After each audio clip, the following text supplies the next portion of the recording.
Welcome to Paranormal Central, broadcasting live from Central California with your hosts Jeffrey Gonzalez and Alan Thomas. Broadcasting video worldwide at ParanormalCentral.net and broadcasting audio on the Dark Matter Network at ArtBell.com. Are you ready to witness something that you cannot explain? I'm looking for you. You're looking for me. We have to decide what it will be. Can it be true? Can I believe the unexplained? Look into the sky. You realize you're not alone. Open your eyes. You can find trails that control.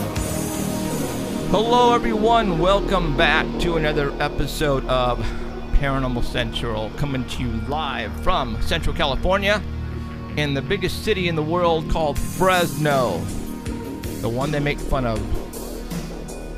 Wherever you hear a city on TV and movies, they always make fun of Fresno. Well, I'm going to tell you why, because we have it all here and they're just freaking jealous. It's as simple as that. We have everything going on here in Fresno, and that's why we started this about 20 million years ago, because I wanted to find out what was really going on. So, my name is Jeffrey Gonzalez. I am the host of Paranormal Central, and I started a little tiny group called the Hazzard Paranormal Society about 12 years ago. And I brought in my friends' team to help me find out what was going on, because I was just getting swamped with UFO reports, Bigfoot reports, zombie report, no, not zombies, but ghost reports, and I couldn't handle it, so I put a team together, and now I have all these people around me, and we are having a blast. And right now, because we had so much stuff that we wanted to show you, we started this little tiny radio show, and it's called Paranormal Central. And now I have a co-host named Alan Thomas. Hello, everyone. Who almost didn't show up tonight. Almost. And my engineer, who's in front of me, who you can't see because she's top secret, wanted by the DOD, FBI, CIA, Emerald. Hi, not wanted. And so we're going to go ahead and get into it, because we have a great show for you tonight, and there is no doubt about it. We have... Oh my gosh, let's see. Right now we're going to have the Squatch Report, and for those who are tuning in for the very first time, if you are on the ArtBell.com Dark Matter Network, you can watch, or actually go to the homepage, I believe, and there they have the photographs that we're going to be talking about tonight. And Mr. Danny Valderrama is going to be explaining to us what each of those photographs mean. Danny, are you there? Hello. Yes.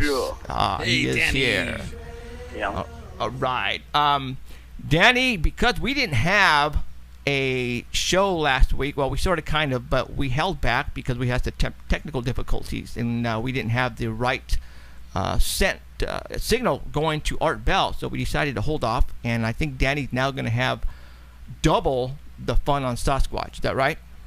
That's right. You got a double dose. Double dose. So we're going to, hopefully, I think it's going to take a while. So maybe about 25, 30 minutes. And then right after that, we have an author by the name of Martha Hazzard Ker. I love the middle name, Hazzard.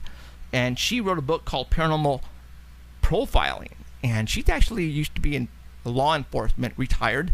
And she's going to give us tips on, if you are a investigator, how not to waste your time, because there's a lot of hoaxers out there, and she's going to tell us what are the appropriate ways of interviewing people before you go in and waste your hard effort.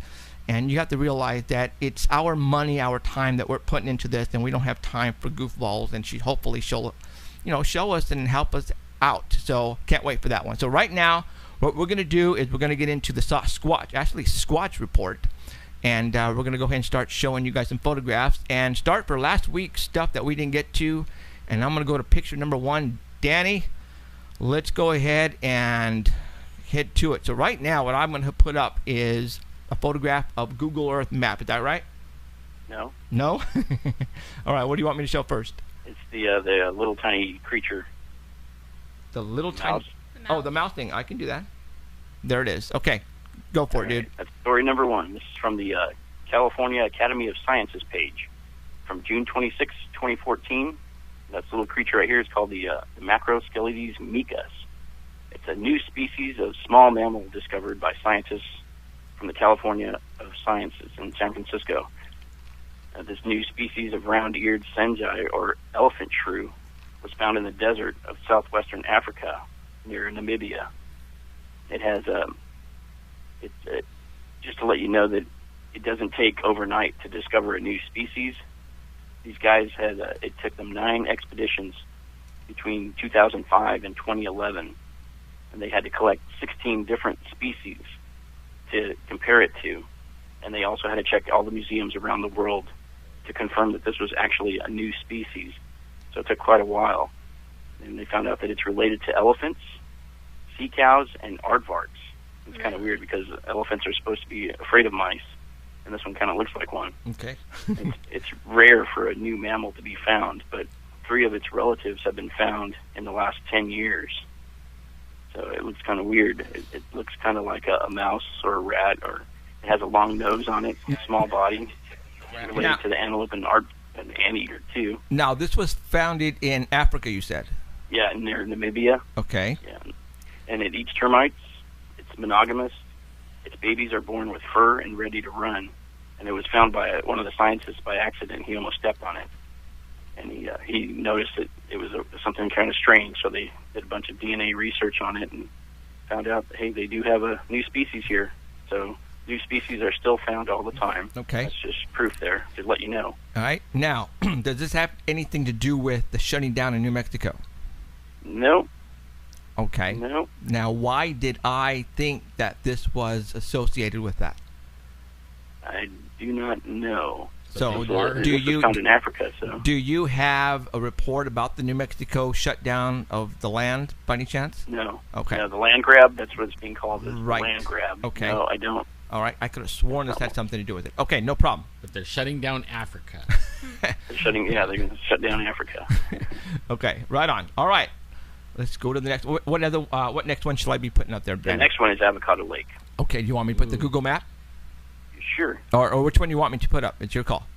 Go ahead and put up the Google Map one. Okay. And This is from right in our own backyard, right here in Avocado Lake. That's right. This is from the Bigfoot Believers page. Adam Bird noticed this on Matt Moneymaker's Twitter feed. Somebody had posted this picture on his Twitter account, but let me give you a little background on Avocado Lake, which you're looking at now. It's 23 miles east of Fresno. It's along Highway 180, and then you make a left onto Piedra Road and go about 5 miles. There's picnic areas there, swimming, fishing. It's a 210-acre park. 83 of those acres are the fishing lake. And there's a boat ramp there and everything. And Okay. so, this was sent to Matt Moneymaker via Twitter, and it shows a picture. You can go to the next one. Okay. It shows a picture of a blurry silhouette of something walking across a rocky shore. Okay, so what you're telling me is that somebody who monitors Matt Moneymaker's Twitter saw this photograph, and I guess Matt Moneymaker tweeted it then, right? Yeah, either he retweeted it or somebody saw it on his Twitter account. I'm not sure how Twitter works. I'm not on Twitter. Yeah, I know. I'm not either, and people are yelling at me that I should be, and I should. But Because it has gone viral. It was on every page of Bigfoot. You couldn't go to any page without seeing this. See, And it kind of appears to be running or walking fast. I don't think it's The at rocky the area. lake. There's nobody else around it. It's at the river. It has the right amount of leg lift on it. Oh, I didn't see that. Holy mackerel. Yeah. I didn't see that, Danny. Oh, crap. The leg lift is the right amount You- that we're looking for, oh but my. it doesn't appear to be overly large. Right. I don't know, small or normal-sized person. Explain to everybody what the lift of the leg there is Well, significant if about you notice Bigfoot. in the Patty video that was shot in 1967, every step she made, there was an angle of her leg that cannot be duplicated by a person. And if you watch people walk, you might notice them. They don't lift the back leg when their trailing leg when they're walking. It doesn't lift up very high. Right. And on Patty's video, it's a natural gait that she's using, and you don't really notice it until you're looking at it. Her leg lifts almost kind of like an L shape. Right. And nobody in the world Oh my God! walks like that. I didn't even catch that, dude. That right there. Either if someone is playing a joke or a hoax, then obviously they know something about Bigfoot, because Matt Moneymaker, for one thing, tweeted this and it got sent to him. But if, for example, if this is a hoax, they know a lot about Bigfoot, because not that many people know about the leg lift like that. So and you could duplicate it if you were running, but there's only this one picture, right? So we don't know if it was running or walking fast. Right. So wow, I didn't catch that. Nobody else is around it, and it kind of, there's no backstory to it. It's just the picture. Right. And it appears to be one color, one solid color. It doesn't appear to be at the lake, at Avocado Lake. Just on the other side of Avocado Lake is the Kings River. So it looks like it's along the Kings River. That's where it is. And okay. because of all the rocks there. See, I and actually on the other side of the Kings River, if you go back to the Google Map picture, is Trimmer Springs Road. And if you can look just northwest of Trimmer Springs on the other side of the river there, to the north and the south of that river, you can see orchards and vineyards and a food source. Yeah, right there. So that is toward the hills then, the orchards, right? Yeah. Okay, which makes That's on sense. the hillside, Which totally makes sense. And we've been talking about the lack of water, and when you don't have lack of water in the mountains, then you're going to lose food sources, and then when that happens, all of the animals come down our way, and you're going to talk about that. I'm going to talk about that later. Okay, Yep. right on. Okay, so all right, so let's see, I got that one up there. See, I think that was a Next video is Brian still. Sykes. I think we're going to see more of that from Matt Moneymaker or Finding Bigfoot. Okay, there's a couple of psyched ones. Which one do you want me to put up? You can put up the one holding up the vial. Got it. All right, we're on. All right, this is from the Brian Sykes study, the DNA study. It's called the Royal Society paper. It was released in July 1st. Sykes is a Bigfoot enthusiast. He says it's not over, even though his testing part is done. He said it's not over, but he hopes cryptozoologists will be taken seriously. He feels that they've been treated badly by scientists over the last 50 years. But he found 36 hair samples, or he tested 36 hair samples from the U.S., Russia, Indonesia, India, Bhutan, Nepal, and found out that they were from bears, wolves, raccoons, porcupines, deer, sheep, at least one human sample, and a cow. So no Bigfoot out of all that. No Bigfoot. Even Smiha, is that how you pronounce his name? Yeah, it was a bear. It was a bear. Yeah. So how did Smiha get a bear sample when he shot the Bigfoot? I don't understand that. Was When that he shot a Bigfoot and had it bleeding on his foot. He also shot, he wore those boots for a year. right? And But shot 2 bears. But he gave Sykes a bear sample, a bear hair and bear meat. Isn't that correct? Right. How can I think it was a wolf or something like that. Okay, well I then. think one came back as a wolf, one came back as a bear, and then. Okay, well then come on. I mean, what kind of a? I mean, right? I mean, if you shoot, you know what? Why would he give Sykes a wolf and a bear piece of meat? That doesn't make any sense to me. Does it? I don't know. No. Okay. See that? Okay. Let's stop right there. Well, then he obviously didn't shoot anything. Well, either he. Well, I do have an explanation, but it's at the end. Okay, well, I'll wait for your explanation there, Mr. Danny, because I want to definitely get into that. All right, let's put up Right. the second Sykes. Sykes was named Cryptozoologist of the Year, as well as Bigfooter of the Year for 2013 because of this report. Oh, please. And he also has a book coming out September 25th of this year, There he goes. The Yeti Enigma. And all he did was find animal DNA, no Bigfoot in his. Well, Yeah. no, he Well, didn't. He didn't find he anything. Did find a, He- he did find a new type of a bear. bear. Yeah. Yeah. Polar Yeah, bear. it or was something. an ancient polar bear. Yeah. Oh, maybe it was the It maybe. is from a. Well, maybe it was the polar bear that left the impression on my window. It could be, but the sample that he tested was from India, and it was 40 years old, Well, that's what and they you know, got DNA out of it. that's what they said. It was a polar bear that left the impression on my window. That's what they So said. somewhere along the line, polar bears and brown bears had to have mated in order for him to get that sample. Okay. But That's Matt interesting. Moneymaker believes that the study was probably corrupted at the beginning. I truly believe that myself. But go on. Yeah, but he also believes that the study may have been rushed because of he's making a TV documentary Right. that came out already. So he didn't have his time constraints didn't allow him to test as long as he could have or should have. Right. He said Matt Moneymaker says that he could pull it apart all day and find something to say about it. He says it's basically meaningless.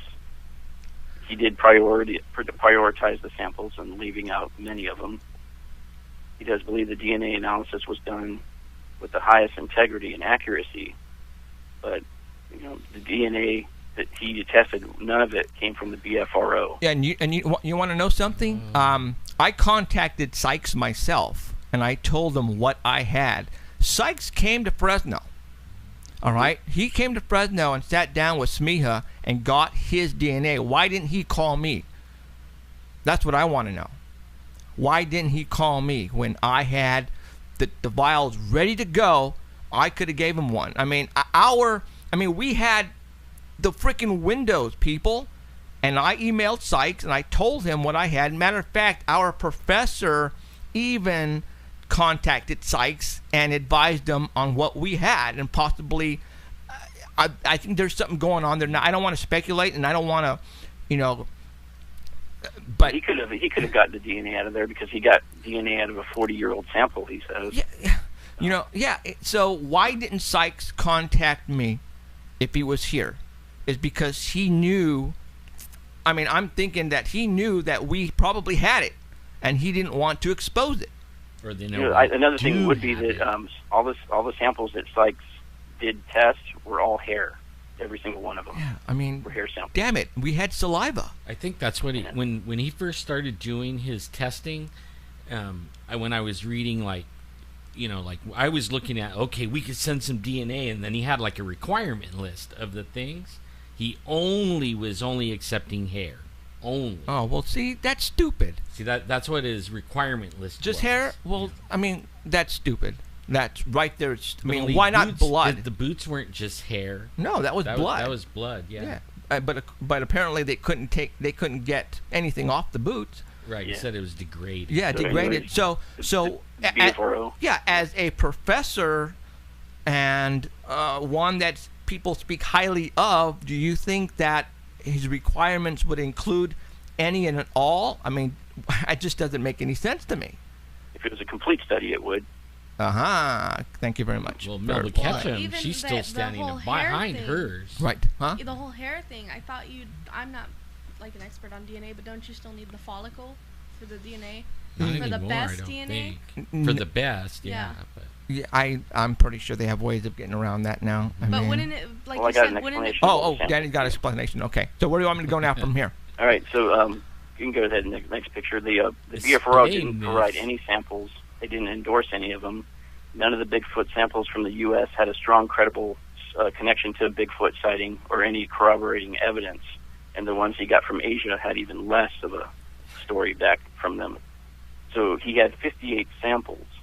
2 were excluded as being non-hair, which would be like a fiber or moss or lichen. So those were taken out right away. And only 37 of the remaining 56 were selected for DNA analysis.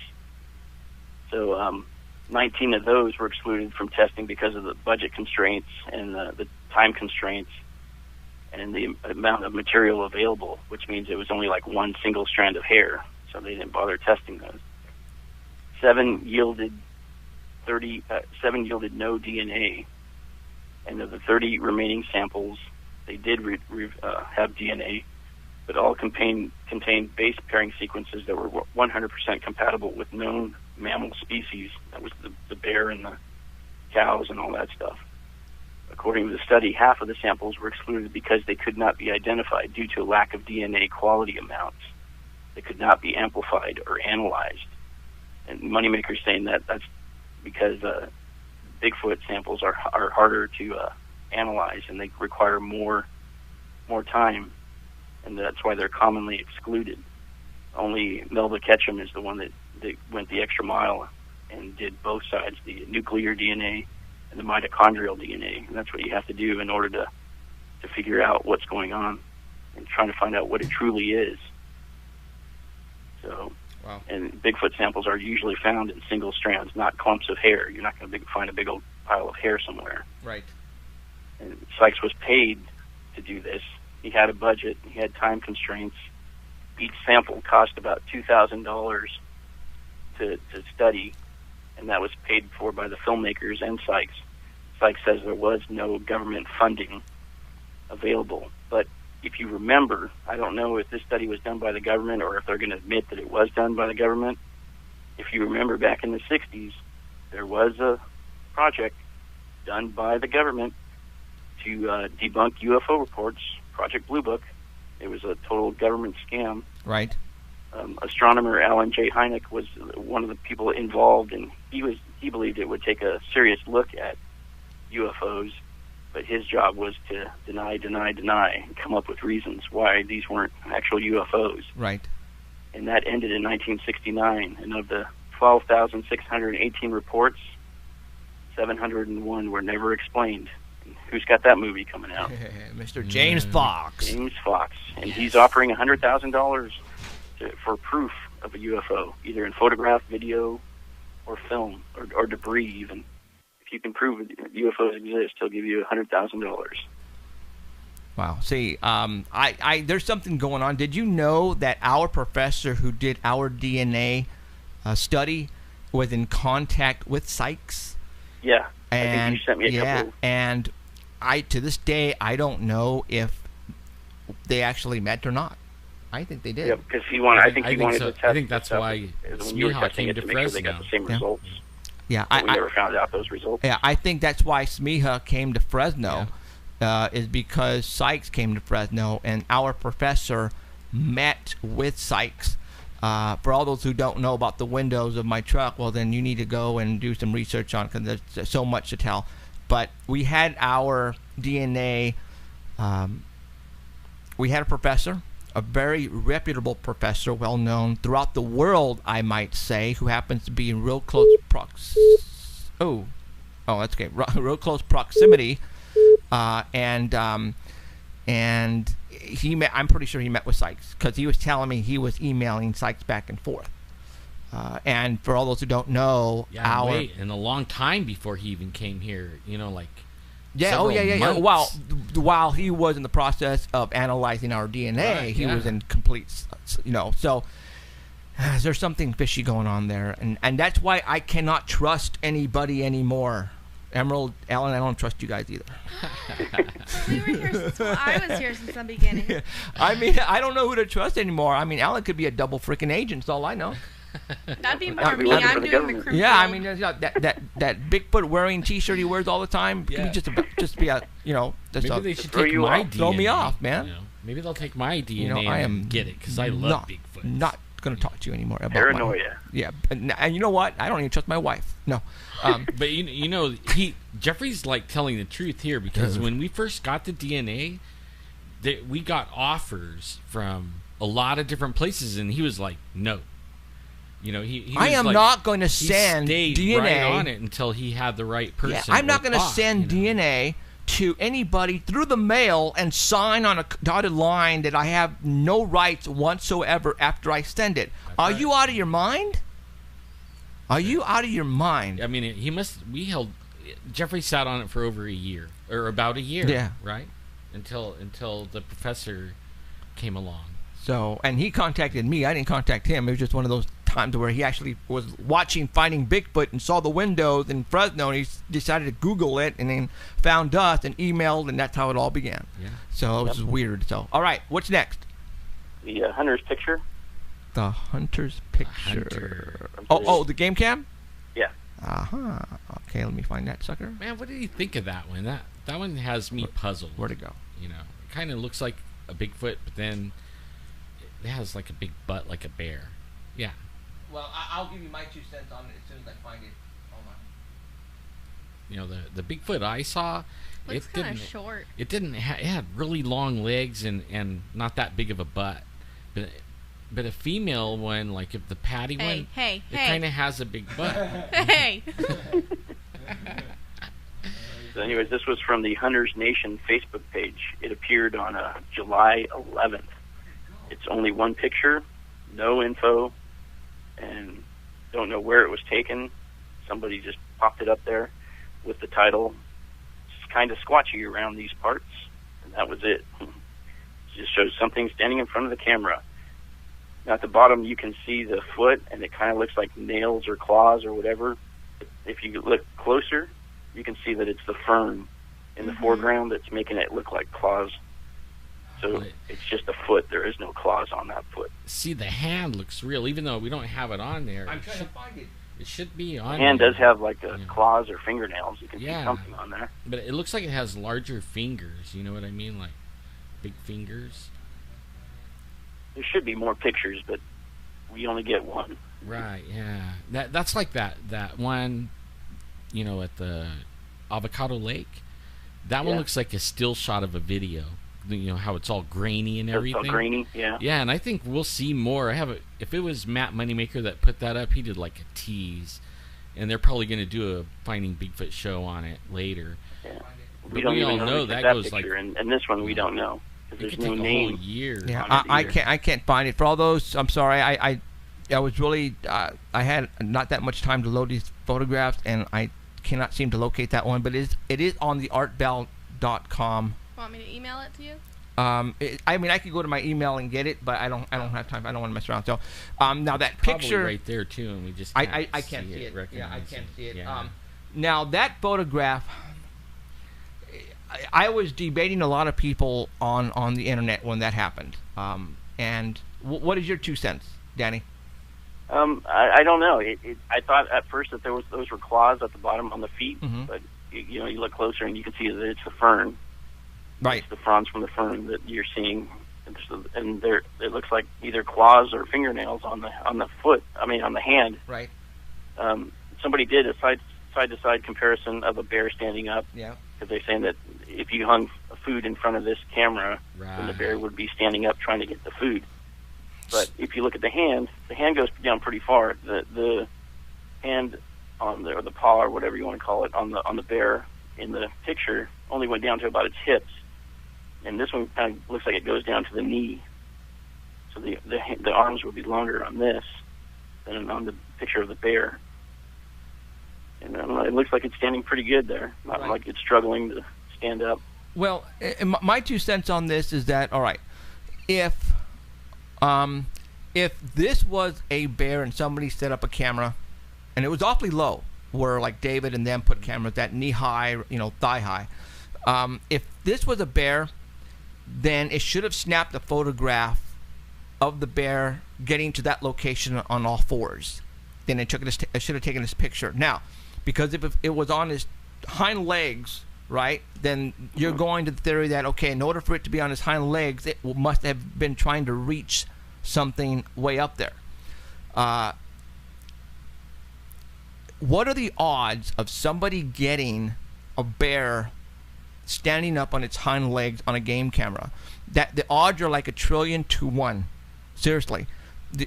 You get many photographs of bears standing up all over the internet, but human beings are taking those photographs because they're probably at locations where there's an abundance of bears doing different things.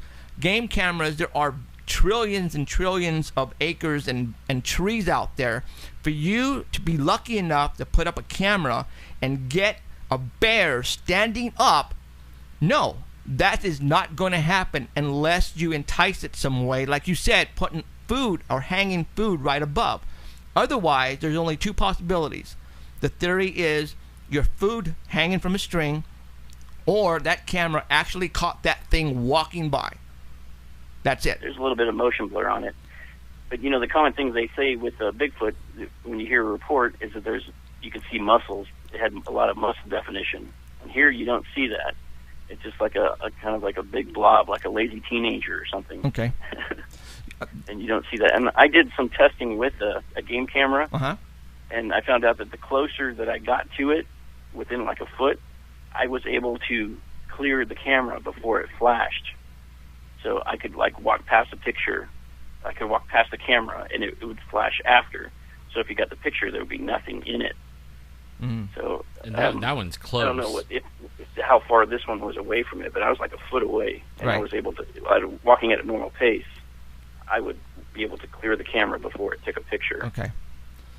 So I think this one was stopped in front of the camera for some reason. Yeah. See, what if the guy was baiting a Bigfoot, to stop in front of the camera, and a bear stopped in front of the camera and grabbed the bait instead, stood up. But you see the arms on this particular picture. Therefore, the bear at that particular time is not grabbing the food. Right. I don't see a tail It was either. not reaching up.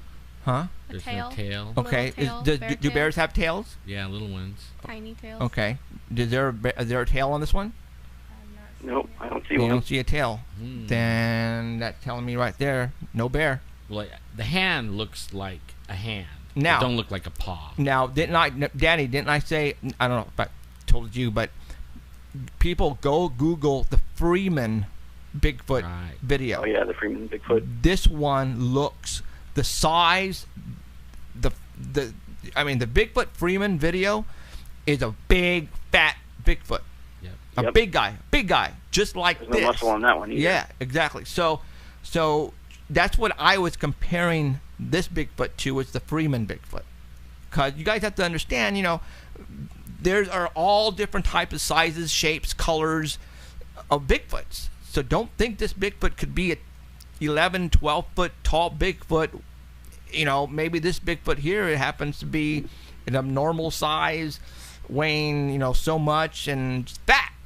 I mean, who knows? But Might be eating out of trash cans, eating all the McDonald's leftovers. absolutely. So, all right, what is next? Next is from KTVU in San Francisco. They did a story from Lake Tahoe. Oh. And these are they're calling them drought bears. Bears that are coming out of the mountains because everything's drying up in the mountains. Right. So people in Lake Tahoe are accustomed to bears emptying their trash cans, but now the creeks in the high mountains have run dry, along with their food sources. So everything's coming down. All the landscape's dried out. There's no, if they're eating plants or anything, it's all gone. Right. And So like we were talking a bit bears before, and everything else are coming down the hill. They're coming down the hill. That would make the Bigfoot over by Avocado Lake more More real, more yeah, more believable. That it believable. would There be you go. there. Yes. So So you don't have the picture up, though. You can't find it? No, I can't find it. Okay. So. Well, anyways, on the Art Bell Oh no network, you no can no go no on no there. no no! The one on the beach, I got up right now. Yeah, the Yep. beach. Yep. That one was That- taken on July 9th last week, and it's Glenbrook Beach in North Tahoe. Okay. It's taken by the Nevada Department of Wildlife, and they've had 8 bears come down in the last 10 days. That was since Friday. And they had to They have shoot 8 that bears. one. They shot And that one was hit by a car, and that one was killed. Yeah. And there was a male and a female on the beach, and the male had to be euthanized because he wasn't afraid of humans. Wow. He would go up to them and he would open up their backpacks and take out the food, and they tried to chase him away, and he had absolutely no fear. So Wow. they had to take care of him. Yeah. That's And the other one ones right were all there. released back into the mountains. So, hey, But I predict Bigfoot sightings are going to be up on the rise. definitely. Everything's coming down the hill. Yes, it You know, is. The small animals are the food source, and the predators are going to follow the food source, and they need water. Everybody needs water. Right. So Right. this might be the year. Time's running out for the big guy. Well, we are going hunting. No, I mean, yeah. So, all right, man. What else? What do we got? Okay. The last one is just kind of a teaser. Okay. It's the last picture, and it's of a white Bigfoot that was spotted in Shaver Lake, in the area of Shaver Lake. And this is it's a story we're working on for next week, and I'll give you most of the more details tomorrow next week. Right. But you'll only hear it on Paranormal Central. That's Nobody else right. has this one. So Danny, just to make it really, Danny got info on a sighting, and the person who spotted this particular sighting is taking us up next Saturday to go to that Yep. particular spot. Yep. So, bum, bum, bum, bum. And I did some more researching on the Bigfoot in Shaver Lake, and I found out that there's been a couple of sightings that were just reported. And Alan sent me a link too, and there's one on Sweetgrass Road that's like a block away from 168, where a family of 3 people witnessed it outside their window of their cabin. They saw it walking by, and it was being chased by a little pack of wolves. They wanted to eat what it was carrying. It was carrying like a big bird. The coyotes are actually jumping up and trying to grab the bird out of the Bigfoot's hand. Yep, and that's what woke him up at night, and they could see this large creature walking by their window. So was the coyotes the pets of the Bigfoot, or I mean, like they weren't afraid of him? Right. No. Very cool. Like, probably helping him catch it. Right. Even though the dogs are afraid of him. No. And there was another sighting on Dorabella Road where it dead ends, and I walked down that road with my kids, and because it leads to the lake, and there was a couple there that were having a picnic during the day, and they saw one step out of the woods and saw them, and then went back into the woods, and that was in 2012, and he thought it was a hoax, but then thinking back about it, he said there wasn't anybody that big that could be there, so he thinks it's a real one. Right. But anyways, these guys, this guy works on my route, and he told me that I asked him what they were doing for 4th of July, and he said, we went camping. He took his family up camping over the weekend, and his brother and his dad went up first to secure their spot, and then he came down with his family and some other guys from work. And when they got there, his brother told them about a weird experience that he had walking down one of the trails, and he said that he was walking down the trail and he saw something out of the corner of his eye, so he looked up and saw something standing behind a tree. And he doesn't know about Bigfoot, and not a believer or anything like that, so he doesn't have a lot of information about it. So Bigfoot didn't cross his mind when he was looking at this. Like us, every time we hear something or see something or smell something, we think Bigfoot. Right. He didn't think that. He was trying to process what he was looking at. And the closest thing that he could think of was a large white trash bag behind a tree. And that's all he thought it was. You can see it from the waist up was white, and the lower half was black. So he thought it was a white and a black trash bag. And maybe because that was the fur shining in the sunlight, that he thought maybe that was it. I don't know. We'll have to talk to him more. We're going to meet with him. Yes, we're going to meet with him. He didn't think much about it, kept going down the trail. And then when he came back down the trail, he looked for it again, and it was still there.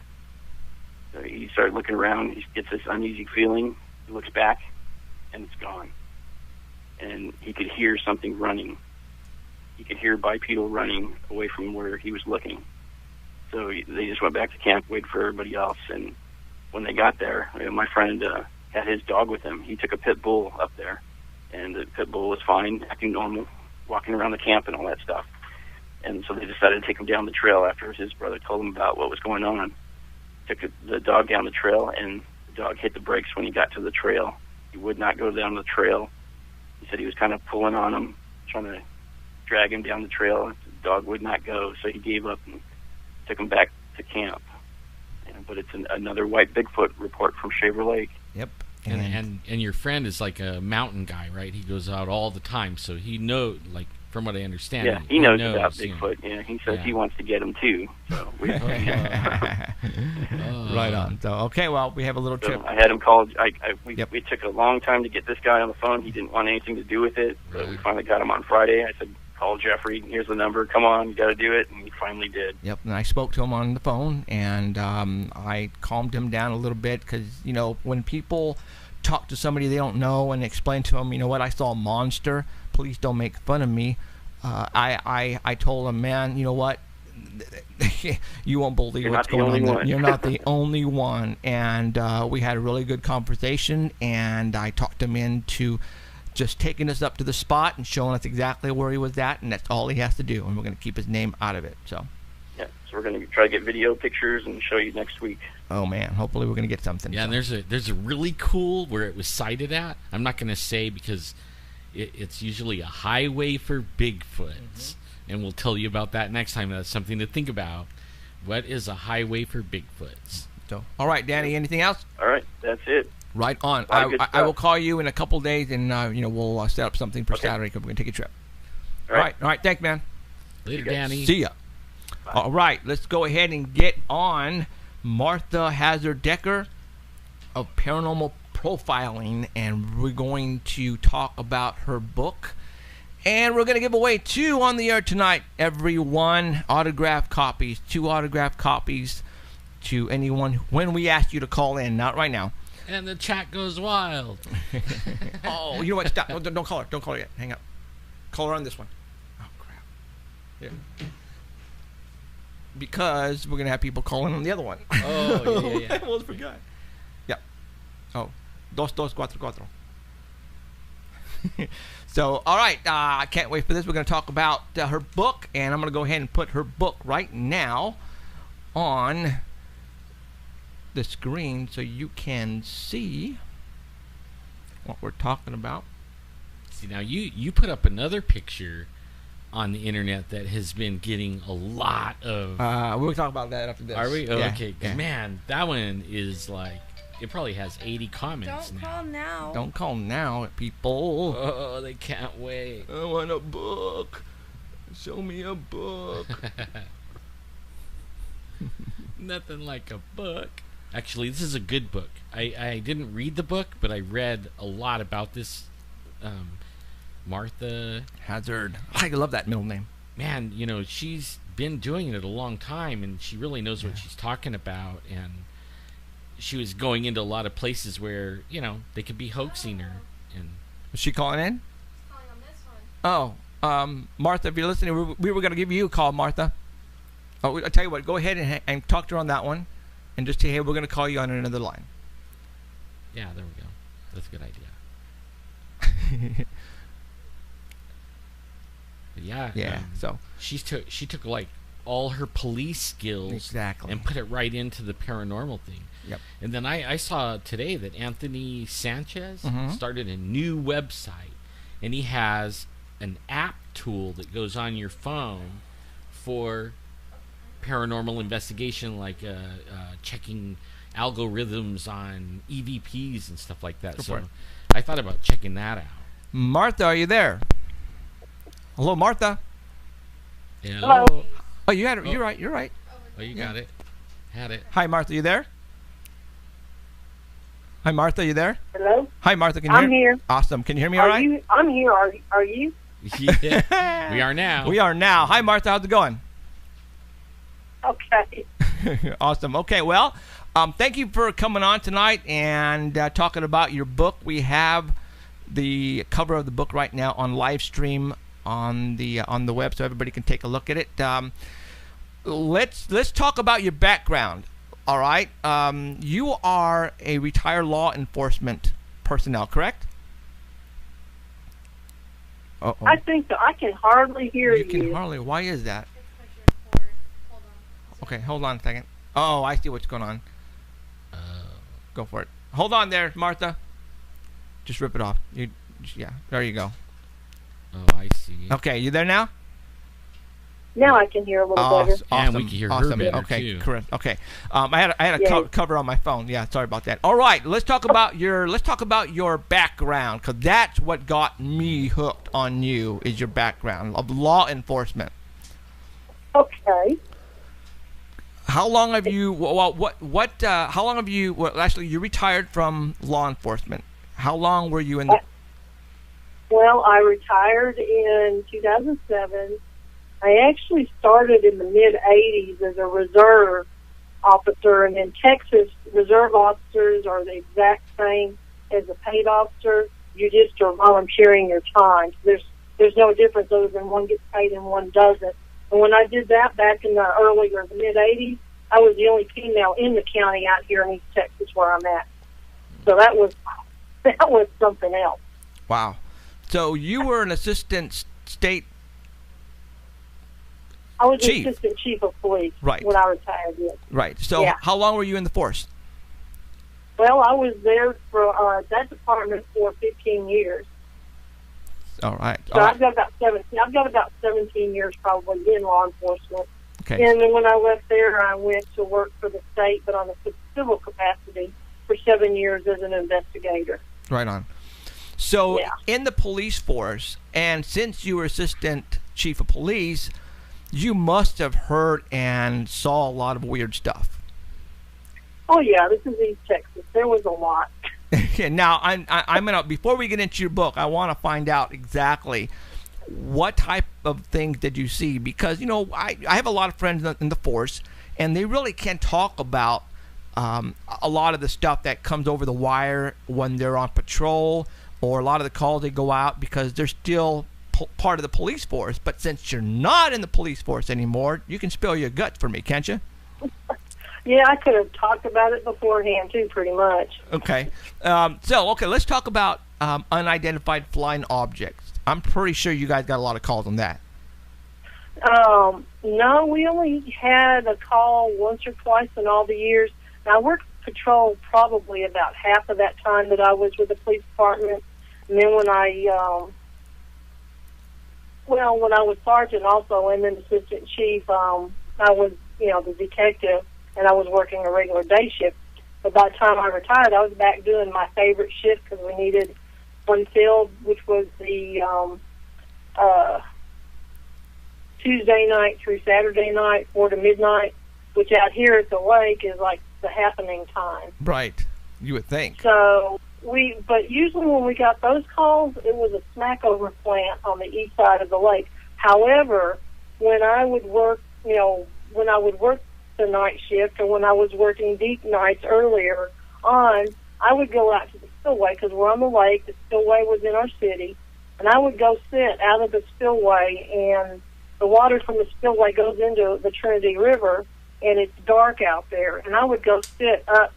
You go up a hill to get into where all the spillway buildings and everything are. And I used to park my car up there, to watch for traffic and stuff. But mostly I'd sit up there and I'd watch the sky. And, if there's nothing going on, it's 2, 3 o'clock in the morning. It's a great place to go sit and just watch. I can tell you I saw a lot of what looked like shooting stars through the years, a lot of them. I also know that there's different things that have been sighted in East Texas, not far from where we are. Probably the strangest thing in the sky, which wasn't really strange, was I was working a patrol shift the day the shuttle went over our town. And I would happen to be outside prepping the car to go out on patrol, and I hear this loud noise like an explosion. And unfortunately, this is East Texas, and there's a lot of meth labs. So my first instinct was to look at the tree line at the top and do a 360, trying to find smoke from the meth lab that just blew up. Right. And then I looked up. We had no idea the shuttle was going over. We didn't know it was going down. And that was about a 36-hour shift. We had bits and pieces from there land in our city. So that was probably the most unusual thing we had. Wow. I remember that day, too. Yeah. Wow. Okay. So, all right. So UFOs, not really. I work I work for the phone company, and I get a lot of people telling me some weird stuff. So, you got involved in investigating the paranormal, mostly spirits and ghosts and hauntings, right? Well, yeah, because that's what we get most of our phone calls for. However, 2 of the members of our team are former MUFON members. Ah. One was a president. Is Jane Nelms. Jane and Dave Nelms are on our team, and Jane was the president of the Dallas chapter. And then we have Nancy Davis, who used to live in Corpus Christi, and she was with their chapter. Right on. Okay, so we're open to all sorts of things, but the majority of the calls we get seem to be mostly hauntings, ghosts, demons, all that type of stuff. Right. So now, we do the same thing. We investigate pretty much everything, and I get a lot of calls because I have a 24-hour hotline. And, sometimes, just like you guys, I get calls early in the morning, all times of the day. And we get a lot, just like you guys. And I remember talking to several people who investigate the paranormal. And we talk about, how do you figure out who is telling the truth? How do you figure out, shall I roll on this particular call and not waste my time? Because, we do this out of our own time. And we use our own money, our own and so it's hard to really go out because it gets very expensive with all the gadgets that you have to purchase and gas money and So how that was? I mean, since you had background in law enforcement, I was looking for a book like this, to be honest, because I needed to find out if someone is going to call me a 2-hour drive away, and I need to interview this person on the phone first before I travel 2.5 hours, 3 hours, and find out when I get there it's all a joke. Right. So and that's that was us too. Living in Texas, it's always a distance. You're right. So okay, so when, like, for example, when you got a call, and who got the calls? Was it you, or was it a particular person or phone number? Who got the majority of the phone calls? All the phone calls are directed to me, and the number that's out there for everybody is my number. Okay. And so sometimes somebody might contact another member of our team, and they may just ask a couple questions, but usually it all falls back on me. Now, I may have somebody else, in our team, right, run with it too to ask do the interview. Right. But they initially come to me. Awesome. Okay, so when somebody calls you, and let's say it's a haunting, all right. Let's say, I'm thinking, I've been hearing some things in my house, and I don't know what's going on. What are the first things that, actually, the person that's calling, if it's a youngster or a young person, how many calls do you get of that? We get a few calls of from juveniles. I probably would get contacted more online with juveniles, and we are very careful with right, with minors, because we just yeah, oh yeah, the parents, right. There's some things that we may say to a teenager, but the general thing is we need to talk to your parents. Right. So when right, okay, so when somebody calls you on the phone, just like me, I ask them to go ahead and spill it, tell me the story. Right away, when you advise them to go ahead and tell the story from beginning to end, what would be the one thing that would put up a red flag for you? Sometimes it's like if I was doing an interview of a suspect even, or even a witness in law enforcement. When you ask them to start at the beginning, if it's a specific incident, you want them to start at the beginning and tell you what happened, and you just let them flow through the thing. But they start with 2 or 3 days or years earlier or something. Sometimes that's a red flag. Possibly, if there might be something up, because right. that would be probably a suspect in a criminal case. But you have to just kind of learn to listen. And I have, over 20 years of interviewing people. Right. And it does come natural to me after so much time. But when they tell the story,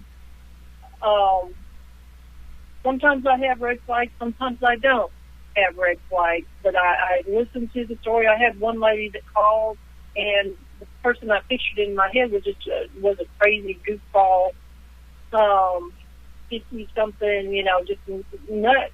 Right. And she actually was she turned out to be a little mentally off in the end, but when we actually saw her in person, she was in her 30s, articulate, and not at all what was coming across, because she was so hysterical. But, for example, with that call, she tells me this stuff. If a child's involved, we try to work faster with something. As she's talking, she's not telling me anything that's really anything that most people would worry about necessarily. Nobody was getting hurt. It was like general statements. So as I try to put her at ease and set up for the next weekend to go see her, and I'm saying, well, nobody's been hurt. All of a sudden, she's got a bruise. And if I brought up another point that hadn't happened, all of a sudden it happened as I would say things, trying to calm her. All of a sudden these things were going on. Well, that's the red flag right there.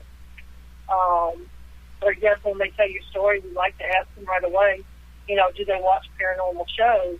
And she was one of those that watched every show out there. And what I have found is a lot of the clients or potential clients who watch all of the shows and take them all as gospel truth, Right.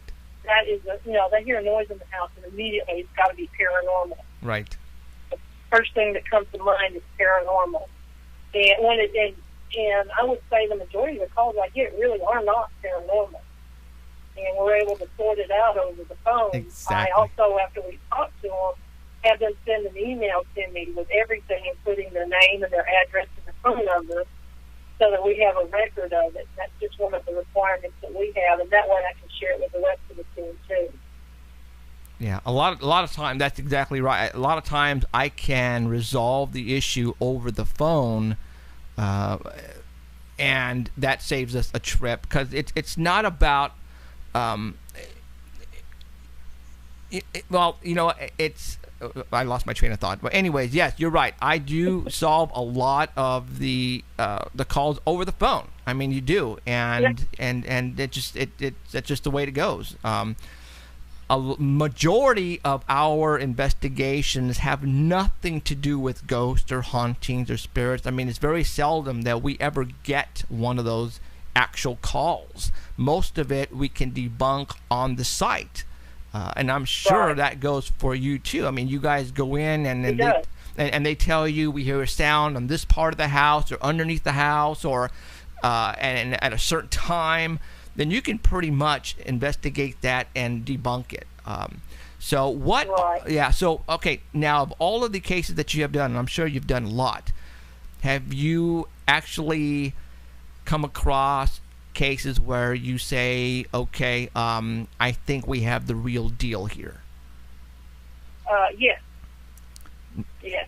In fact, we have one case that went on for a couple of years. I turned it over to another group because they were the home was about 2.5 hours from me, and they were within about 30 minutes, and it involved he was 10 years old at the time, and a possible attachment. And so we communicated back and forth, the family and I, the team and I mean, we met, we discussed this thing for almost 2 years, and there was something going on with the boy, and the boy ended up with some psychological problems, but the frustration for us, because there's, I don't know if there still is, but there was something going on, is that he was 10 to 12 years old, and the family was so dysfunctional. The parents ended up getting a divorce during that 2-year period. The boy was with his grandparents because mom was afraid of stuff, and it was just so dysfunctional that we could not help them. We couldn't help the child because nobody would follow through. It's like, we want you to come here this week, then we don't want you, now we want you, or here are our suggestions, this is what you need to do. And they just couldn't follow through with everything. So to our frustration, it's one that there is something that we couldn't help with. Right. Do you have anybody on your team that have psychic abilities at all? Yes, we do. Okay. Now, have you had any cases where she was able to use that? Well, yeah, ability? actually, we have Maria Elena Santos on our team. She's down in Houston, and she's a psychic, medium. We also have Dr. Rita Louise on our team, and she's up in Marshall now. And sometimes after I talk to somebody, I'm pretty sure where things are, or if there is or isn't something going on, and I will holler it a lot of times to Maria and ask Maria, will you talk to this person yourself before we make a decision? This is what I think, and we may or may not go into the whole detail, but she will talk to them too. And so far, everything has been right. But sometimes when there's been maybe some minor things going on, she's able to talk to them and determine what's going on pretty much, and give them suggestions of what to do. And they have followed through, and it works. Wow. And we're all about aftercare, following up, not just going in, doing investigations, and then going away. We like to go and help solve the problem, whatever the problem may be. Right. Have you ever had a case where you already did the radio interview, and now your team is at the actual house or whatever, wherever it may be, and you catch them doing something that right away tells you, oh man, this is all a put on, a hoax. Like, have they ever caught them trying to pull a hoax on you guys?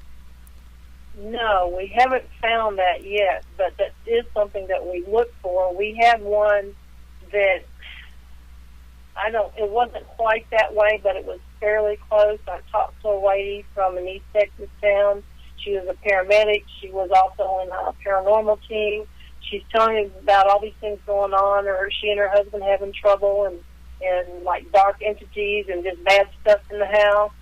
And so she sounded very credible over the phone, and being in the position she was in, we did what we don't do very often, and that's just go to the house to do the interview and the investigation. Normally we do the interview first, probably 99% of the time. We call her on the way. She doesn't answer the phone. We get to the house. Or there's like no vehicle there. Nobody answers the door. She's still not answering. So we're not really happy. And about that time, her husband comes out of the back door of the house. And she's not even staying there. He didn't know we were coming.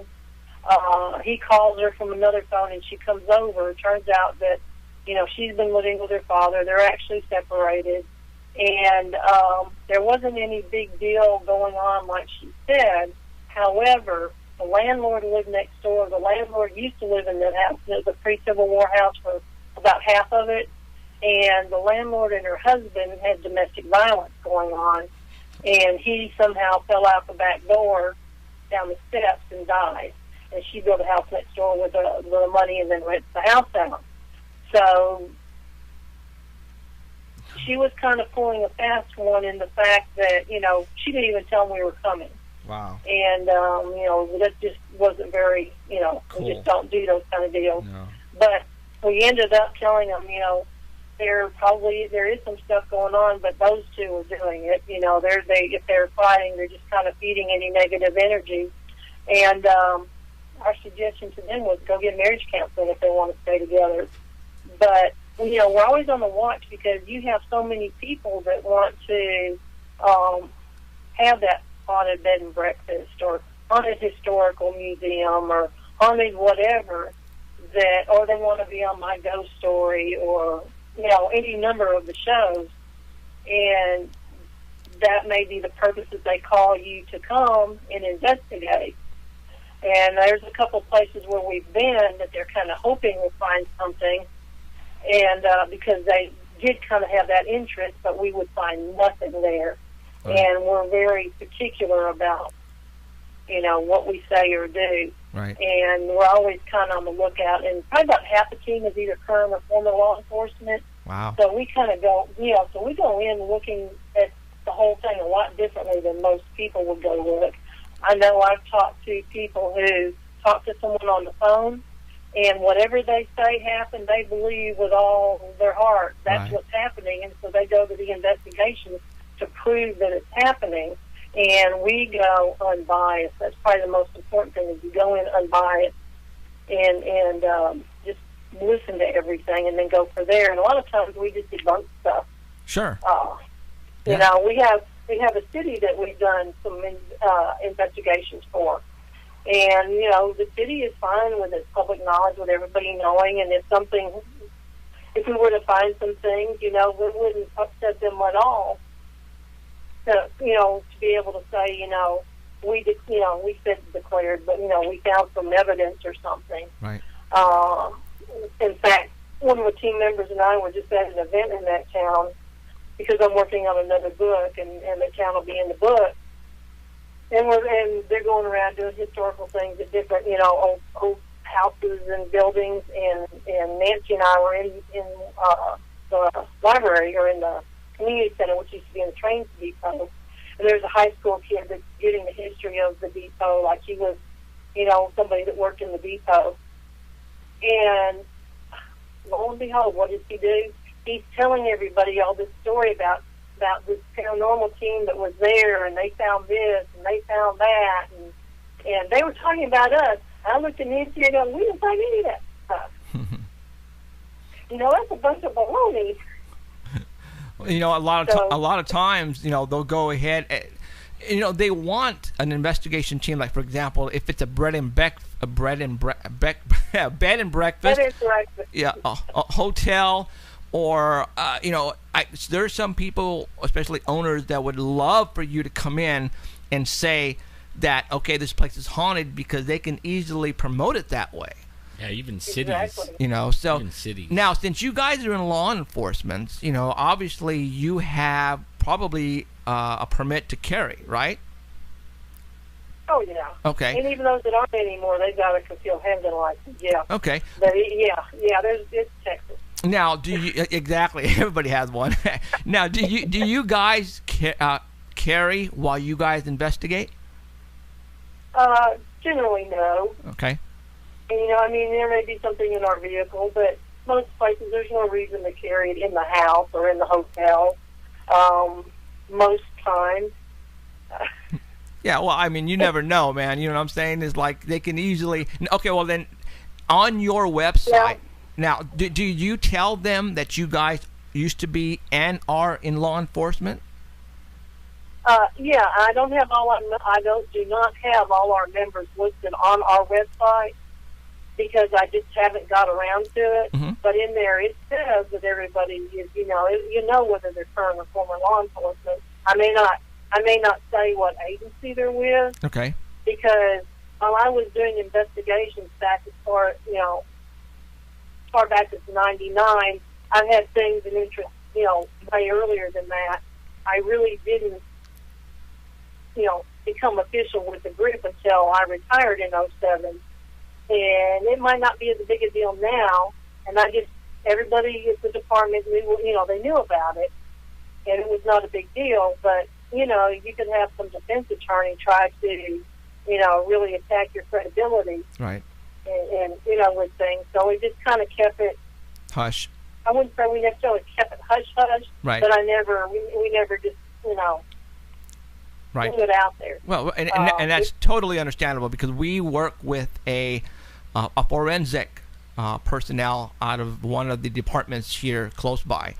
And he's still involved and he still works for him, but he also does ghost investigations on the side. So he has to pretty much keep it quiet because, it's just one of those things. So we understand. So, that's totally understandable. Well, that's cool. All right. We have a couple of books that we are going to be giving away on the air after we speak to you today. And I'm going to I'm going to give out the phone number right now, but nobody call.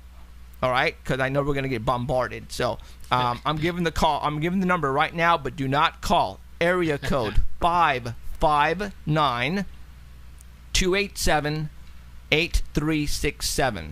One more time, area code 559-287-8367. The last four numbers represent the letters UFOS. So everybody write that down, and I'm going to say it again in a couple of minutes. And then we're going to, as soon as we finish talking with Martha, then we'll go ahead and give away the book. So now, when I was reading your book, it's pretty much when you're interviewing somebody face to face, you use pretty much the same. Like for example, if the person starts sweating, or if the person's not making eye contact with you, then something is up. Right? I mean, that's right. What other hints when you're talking to a person face to face, like I just said, for one thing, sweating, and the other one not looking straight at you but looking at the ground. What other hints or raise up a red flag to tell you that something is not right? And those are just a couple of the indicators, and just one by itself doesn't necessarily mean anything. Plus, you have to throw possibly culture in there. Be aware of what culture they are, because some people don't make eye contact. Oh, okay. But sweating, they could just be nervous, they could be embarrassed. But when you get all of that together, and it's not really necessarily that a good idea to go by they go to the right or they go to the left. because which way they're going to look when they're fabricating depends on if are they left-handed or are they right-handed. And if you don't know which way they are, you could think that they're, not being truthful when they actually are being truthful. Are they on drugs? They're moving around. Or do they have mental problems? You have to kind of, say if they're on meth or something like that, if it's somebody that you have to keep pulling them back to the conversation because they keep going off just, crazy places, Right. and not making any sense, you have to pull them back. So what I like to do is I like to have them tell their story, and a lot of times there'll be two of us there for the interview. One's doing the interview, and the other one can take notes, and there's also an audio and a video, recording going on. And that way, if you're interacting with them, you can just watch all their whole demeanor, body language, and everything. But let them tell the story, and don't interrupt them until they're through with the story. And then you go back and you can start picking apart. And even if you have information that they have emailed me, I'll bring that with me too. And it's almost like a written statement. And you can go back, like sentence by sentence almost, getting more detail. And you may ask them the same thing 2 or 3 different times, but in different ways. And if you're getting different answers each time, or maybe while you're there, and maybe not at that one time, but maybe another, a little while later or somebody else, you're asking them the same thing, but they can't get the story straight, or they tell you something different than what they emailed you. Right. Which is, you get that, and, those are all different indicators that they may not be truthful with you. Right. And it may be, also may be not that they're not being truthful, but they may not be telling you everything. Right. And it's so important to build that trust and the rapport up with them, because there may be something really important that they're holding back, but it's very, it's very important to making, the decision on whether you're going to investigate or if there's anything going on. Right. Yeah. If the story changes, then that more than once, then there's something going on. So. Right. Well, here's a good one. We went to a house that had 7 kids. 7 kids. They were all like from 12 on down. and 2 of us interviewed the kids. I interviewed the kids because one of my specialties with law enforcement was crimes against children. And then the civil stuff for the last 7 years was all children. So I have a lot of years with them. And then the person that helped me was also former law enforcement. And then I had another, somebody else interviewing the parents. So Sam and I interviewed the kids. As we're interviewing the kids, the story just gets more outrageous, and it's almost to the point of being ridiculous. You got, little kids, 7-year-olds saying that they're like pulled off the bed, by the feet. Another one saying something something about killing them, stabbing them, and it just keeps getting worse and worse with the kids. Well, it turns out these kids, young as 2, and 5 and 6 and 8 and 9, and most of them were, I think there was one that was 12, 11, and then there was a 10, and everybody else was under that age. Their parents had allowed them to watch all of the paranormal movies, all of the scary movies. They watched all the Paranormal Activity movies. You name it, they have watched, all these children have watched all of those movies. So everything they're saying, they have seen in those movies. Now, have you ever went on one that scared you? Like... Oh, scared me? Yeah. Not yet. Not yet. We haven't went on one yet either. Yeah, same goes for us. We haven't been on. Now, I have been on one that's been fairly active up here in northeast Texas at a hospital that had only been closed down since 2005. The condition you would expect it had been closed for a long time, but it's pretty active, and upstairs there's a couple of possible entities who are not that friendly. And Well, I have one other place where I've been where you just hit an area that you just feel like something does not want you there. That, you know, the hair stand up and it's just, you know, don't go there. Right. And I have felt that in there. Wow. And there's another place over in Arlington, Texas. It used to be a mall. It used to be the Six Flags Mall. It's over by Six Flags. And they have a, I don't know if they still have it, but they used to have a Halloween place called the Boneyard. And people could go in there, like groups could go in and actually have access to almost the whole mall. The whole mall was shut down. And go through all the different stores and, you know, all the back hallways into offices and everything.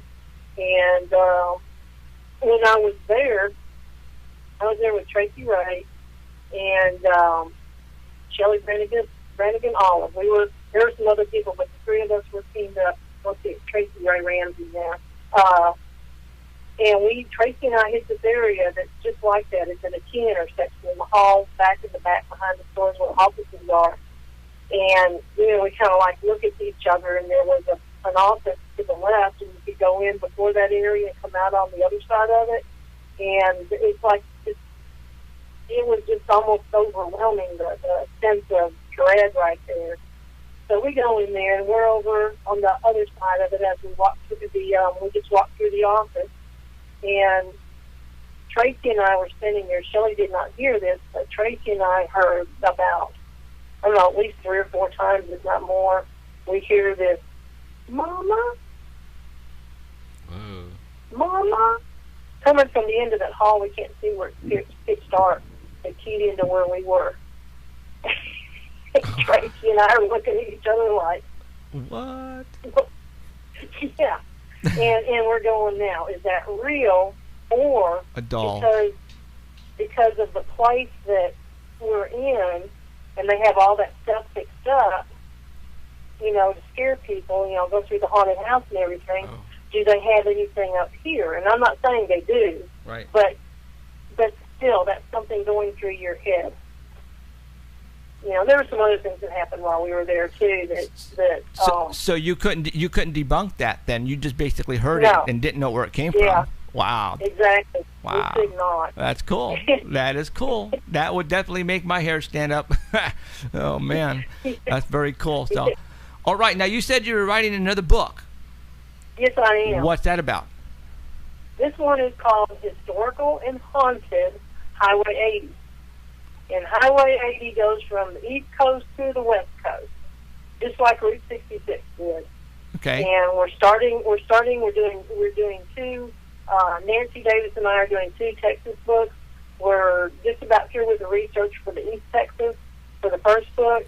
Second book will be on West Texas, and then it'll be from New Mexico to California, and then Louisiana to, you know, the East Coast.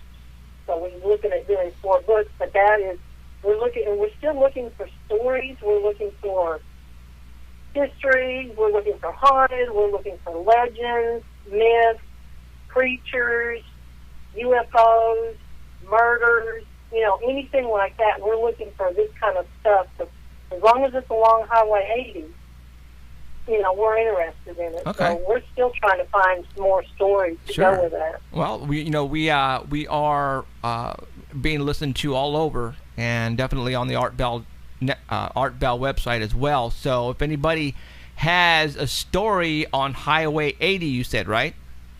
Right. Is there a Exactly. number? Is there an email or a number that they can call you at? Yes, they can. We have an email that's ushighway80@gmail.com. Okay. And they can do that, or they can call 903-340-7405.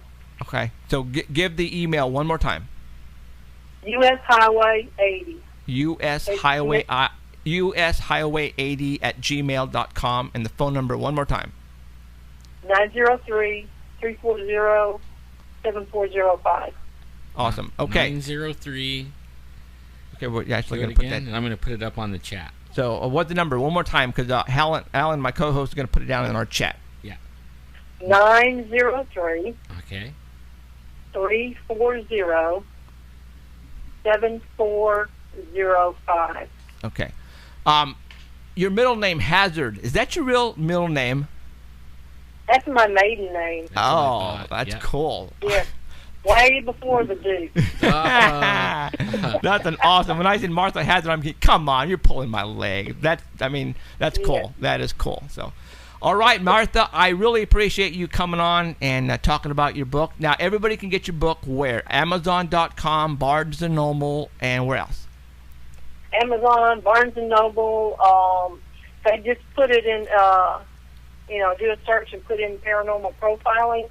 They'll find there's some other boutiques and specialty, type bookstores that have it, but definitely Barnes & Noble and Amazon, or they can contact me. They can, on Facebook, they can contact me through the facebook.com/paranormal profiling. Okay. And if they want to get a signed copy, they can contact me and to get a signed copy of it. Right on. Okay, everybody. So if you want the book, several places where you can get it. If you want it autographed, contact her on the Facebook page at Paranormal Profiling. Martha, thank you very much for showing up. And when you finally get those books done, you give me a call and we'll get you on, okay? I will. Sounds good. Awesome. Thank you, Martha. Okay. Thank you, Martha. Okay. You take care. Thanks a lot. Okay, no problem. Take Okay. care. See ya. Okay. Okay, bye. All right. All right. That was pretty good. All right. The 15th caller right now at 559-287-8367. 559-287-8367. And we're taking the 15th caller. Emerald is going to answer. We're going to get your address. We're going to send you one of these books. And at the end of the show, we're going to give another book away. Say that number again. 559 287 287 8367. And there are 2 books. There are 2 books, so Okay. we're going to give away a book right now, and later on at the end, we're going to give another book away. So go ahead, start calling people. Emerald will start at the phone, and so start calling in. Okay, let's continue on with a lot of the other stuff. We have so much to talk about. It's incredible. All right. Okay. like that picture. Yeah, let's do. Want to talk man. about? Okay. That was a good picture. You too. know, It when looks when real. people are up in the mountains, you need to look when you're driving, especially down a single lane dirt road in the middle of frickin' nowhere at 8,000 elevation. You need to look out your window and look around you when you're driving, and drive slow, not fast. All right? We do this when we go up Bigfooting all the time. So it's in my blood. When I'm on a camping trip and I have my wife next to me and my kid in the back seat, I'm still going to do the same thing wherever I may be, if it's in the forest someplace. All right? Now, this past Wednesday and Thursday, we were up about 8,000 feet near Buck Rock, Big Meadow Road, around that area, and we were sightseeing. And we went down this long stretch of dirt road and came back, and I was looking up this mountain, and I stopped. And I backed up, and my son and my wife goes, "What's the matter?" I'm going, "Look, do you see that?" And they look down and look through my window, and he says, "Yes, I see that." I mean, what is it? And they're looking at it, and they start laughing. I'm going, "It's a Bigfoot." And I'm going, "No, what are the odds that that's a Bigfoot?" So what I'm going to do is I took out my cell phone, and I took snapshots, one far away and one close up. And because I was there and I was looking right at it, it was about 100. It was far away. It wasn't close, guys. It was pretty far away. But I made out the detail of the top part, and it looked like, to me, it looked like Thing from the Addams Family. Oh, you know how the hair falls down? Oh yeah, yeah. It Yeah. Thing. Sorry. I was like, you saw a hand? You're right. You're right. It looked like black hair, just like that. That's what it looked like to me. And I'm looking at it, and I'm going, "Is that a burnt stump?" And then I'm going, and I'm looking around. I'm going, well, there's a couple of things, but that looks like the shape of an upper body. So I took snapshots with my iPhone, and I posted it on Facebook the day after or the day of, I don't remember. And I said, okay, there are so many pictures of people claiming that they took a photograph of a Bigfoot. and you can plainly see that it isn't, but yet they put it on Facebook, it goes viral, and now the media picks it up, and then NBC, ABC, and CBS, and Fox, and CNN are covering it, and I'm saying, really, guys? That is the most ridiculous photograph that I have ever seen, and just because a person said, oh, it looks like a Bigfoot, people run with it. So after I took this photograph, I didn't say I thought it was a Bigfoot. I just posted it on Facebook, and I said, this is what we got. What do you think it is? And what I'm going to do right now is I'm going to show it to you on my on live stream. You know that the color of it is exactly the color of the one I saw that was a Bigfoot that I watched walk around. Really? He was that black. So, I mean, you know, it really could have been standing there frozen and been a Bigfoot. But, I mean, it's hard to tell. Like you said, you know, you would have had to drive back later, you know what I mean? Right. Like 30 or 40 minutes later and then see if it was still and, there. And that's just it, you know. This was about a football field away. Yeah, it's far. Okay, it was far away. It seems close here, but it wasn't. It was very far away. And we were on a single road, all right? And your wife says she was freaking because it was a one road. Yeah, it was one one lane road with the big old fifth wheel. Well, no, we had the truck. The The fifth wheel was parked at the campsite, and we were sightseeing. And, you know, literally off to her right was freaking... Okay. All right, stop calling me. We have a winner. Okay, we have a winner, people. Who won? Who won? First name was Debbie. Debbie. Last name. I didn't ask if she wanted her last name. Oh, okay. Debbie. Debbie where's she at? Where's she at? Here, Fresno. Oh, Fresno. All right. Debbie from Fresno has just won herself a book. We'll get that to her ASAP. All right. Now we're looking at this photograph. I'm gonna go ahead and I'm gonna zoom in on it right now, and you guys can see it, right? There it is. I mean, a person on Facebook when I posted it said it's a raven, it's a bird. No, this thing was definitely very large. Now I'm going to go ahead and I'm going to do this. It's a pregnant one. I mean, at first I thought, okay, is it holding something? Is there a baby there? Is it a burnt stump? I don't know. But like I said, it looked way different when I was looking at it through my eyes. It looked like it had hair, really long hair. All right? I don't know. Is it a burnt stump? Yeah, it could be. You know, a lot of people say that's a burnt stump, and a lot of people say, wow, that's pretty cool. I don't know. But, you know, there it is. It got, I mean, we were up. I mean, a lot of people were commenting on this. I don't know. Yeah, they were. And so, you know, I didn't go back because, again, I couldn't leave the truck there and then walk up that hill because there was no place to pull my truck over. Literally, there was no place. So I couldn't do it. And, you know, a lot of people were saying, man, well, you know, could you took a pop shot at it with a gun or something? I'm like, well, I didn't have my gun with me. Well, I had the pistol, but there's no way I was going to shoot that. Right. Now, a retired police officer did tell me that, hey, you should have a paintball gun. Yeah, I saw that Now, one, you know, and shoot at it to see if yeah, it moves, right? Yeah, that's a great idea. Yeah, it might, like, run straight at you and take that paintball gun well, away then from you. that's why I'm 100 yards away. I could have got out of there pretty fast. Yeah. So now, and then people were going, Jeff, did you know there were a couple of more Bigfoots in this photograph? And I'm all, what you talking about, Willis? See, I thought I saw one, and it's in that pine tree right there. Way up See here? it? Where you see that your hand is almost right on it. See Right how there? that little looks like shoulders and a head. Oh, right there? Yeah. Well, somebody said right here. I'm going to. I think I could. Yeah, you could. Just move those little green brackets. Okay, I'm gonna go ahead and I'm gonna bring in the brackets. See, I don't know why. Why would a Bigfoot be that little though? You know what I mean? Well, he's looking behind the bush of the tree. He's. Oops. I mean, he would have been laying down or something. Okay. Oh, I see. I can't. You have to stretch the. No, I green can't. bracket But it won't. over. But okay. Do you guys see that? Oops. That thing that's looking behind the tree. Somebody. I see. This thing here. Somebody said that's a Bigfoot. And I'm all. You know, It's a white one. It's you know, we could play Waldo all day. Yeah. You know, so I'm not going to say yes or no. The reason why I took this photograph was because of this thing up here. See, I That's play it. Waldo all day long, all the time on Facebook. Okay. Yeah. So you know, and then somebody else took See, there you that, and then what? Yeah. I don't know. What do you think? go. I don't know. I mean, somebody said it was a face. It doesn't look like Waldo, though. No, it doesn't look like Waldo. You know, and here's that picture again. Somebody actually zoomed in on it for me and cleaned it up a little bit. Could it be a burn stump? Sure.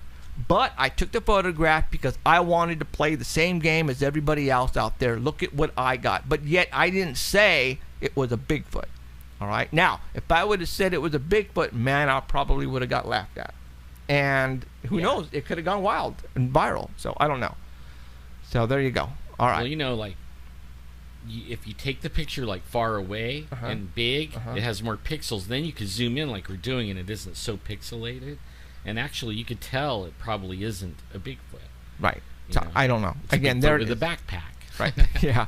So you know, again, this is no campsite in the area. This was 8,000 feet in the middle of nowhere. That was not a person. I can tell you that right now, trying to fake me out. So I thought it was cool, and I New York, like a streaming packet. Right. Sometimes it doesn't go well because the server is in New York. That's why when you do a speed test on the internet, it'll find the nearest server, closest one, and then it runs a speed test and it's really high, and you're like, oh wow, check it out. You know, I got 50 whatever. But try going to New York and running the same speed test on the server over there, and you'll find out you hardly have any packets by the time it gets to New York. Okay. And you could do that on any computer, Right. cell phone. But it's been working, and Yeah, that's it been- has, But yeah. because you've been turning off those things, then we just didn't have enough time this time. So I got a feeling that's what it is. My so. bad. You know. So, all right. The next thing I want to talk about again is, and I had a long conversation on the Facebook on somebody else's. Actually, it's a friend of ours from Sanger. He happens to be a well-known. He actually does columns for CNN and Fox News. His name is Ruben Navarrete, to be exact. And and we were talking about the illegal aliens, refugees, however way you want to describe them, coming over the borders and by the thousands. And if you remember a couple of weeks ago, I said, you know, this is a great opportunity for it's close to 65,000 now and more coming every day. Is where are they going to house all these? All right, all these people. Well, they're starting to activate FEMA camps. Simple as that. It is the truth now. Serious? All right, Yes. they are activating FEMA camps. No, serious. No, serious. They are Serious? serious. They are activating the FEMA camps now. They're opening them up. Well, I saw that. Was it you that posted that video? I think Eddie and you posted this, like a movie clip. That was just a movie clip from I don't know where. I thought it was just really interesting. I It don't was know like, how man, long. I'm like, that scared the Yeah. you know what out of Okay, me. well, the FEMA has now, with the Department of Defense and FEMA, have now taken over, and now they are opening up FEMA camps. Legit. They are locating abandoned hangars, you know, stuff, you know, locations like that to basically house these people. And you know what they're calling them? FEMA camps. That's what they're Really? calling them. Yes, they're calling them FEMA camps. Here's another photograph. That's what we thought happened to you today. Thought So- you got thrown in a FEMA camp. No, I was actually arguing with my landlord about an air conditioner. It's 105, and we don't have an air conditioner for a week, and looks like we're not going to have one. You know, and I was pretty mad. Okay. Matter of fact, here is part of the FEMA camp situation going on right now. Okay, the influx of illegal aliens used as excuse to furnish and activate hundreds of new FEMA camps nationwide. I called it 2 shows ago. You can go back, and I said there's probably 2 things that are going to happen. Actually, 3 things that are going to happen because of these flux of illegals coming over and I mean a lot of them, okay, is that one, that's going to give them a reason to open up these FEMA camps. Bam! It just happened. All right. 2, they're probably going to be bringing over all kinds of viruses and sicknesses. Bam! That's exactly what's happening right now. All kinds. All kinds of different, all right? 3rd is, and I hope I'm wrong, I really hope I'm wrong, but this is a perfect opportunity for a terrorist to bring over a WMD. And this is, and it doesn't take very much. It could be something in a backpack, in a tote box, in a bag, all right? It doesn't have to be, people, when you say a nuclear weapon, people think a giant missile, rocket. No, guys, a dirty bomb. A nuclear weapon could fit in a backpack nowadays. Now, you want to know what's funny? Now, you knew all about the FEMA camp, but only I read an article like yesterday. They found an Arab blanket on the border. I saw that. They found it, so it's like they are coming across the border. They found an Arab blanket. Yes, you're right. I read that. So that tells you right there, it's not only Mexicans that are coming over. And I could have told you that a long time ago. All right. If a terrorist is going to cross over, they're going to come down through Central America, down through Mexico, and right over our borders.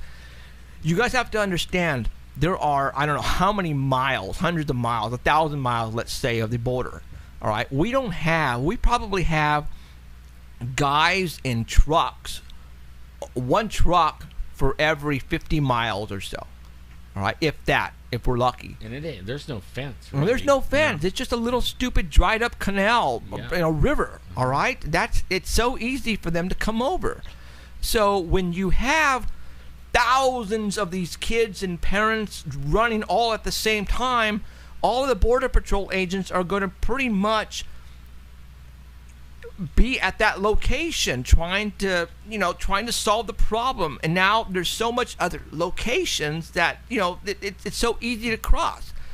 So they could set up a diversion by sending like 20,000 kids over right here. That's exactly and what all the Border Patrol's right there, and then 40 or 50 or 120 miles away, they're bringing the bomb across. That's exactly what I believed from the very start that this was. It was a diversion to bring over that type of WMD. And I believe it's already here now. Oh, yeah. I believe it's here now, and it got crossed through all this commotion.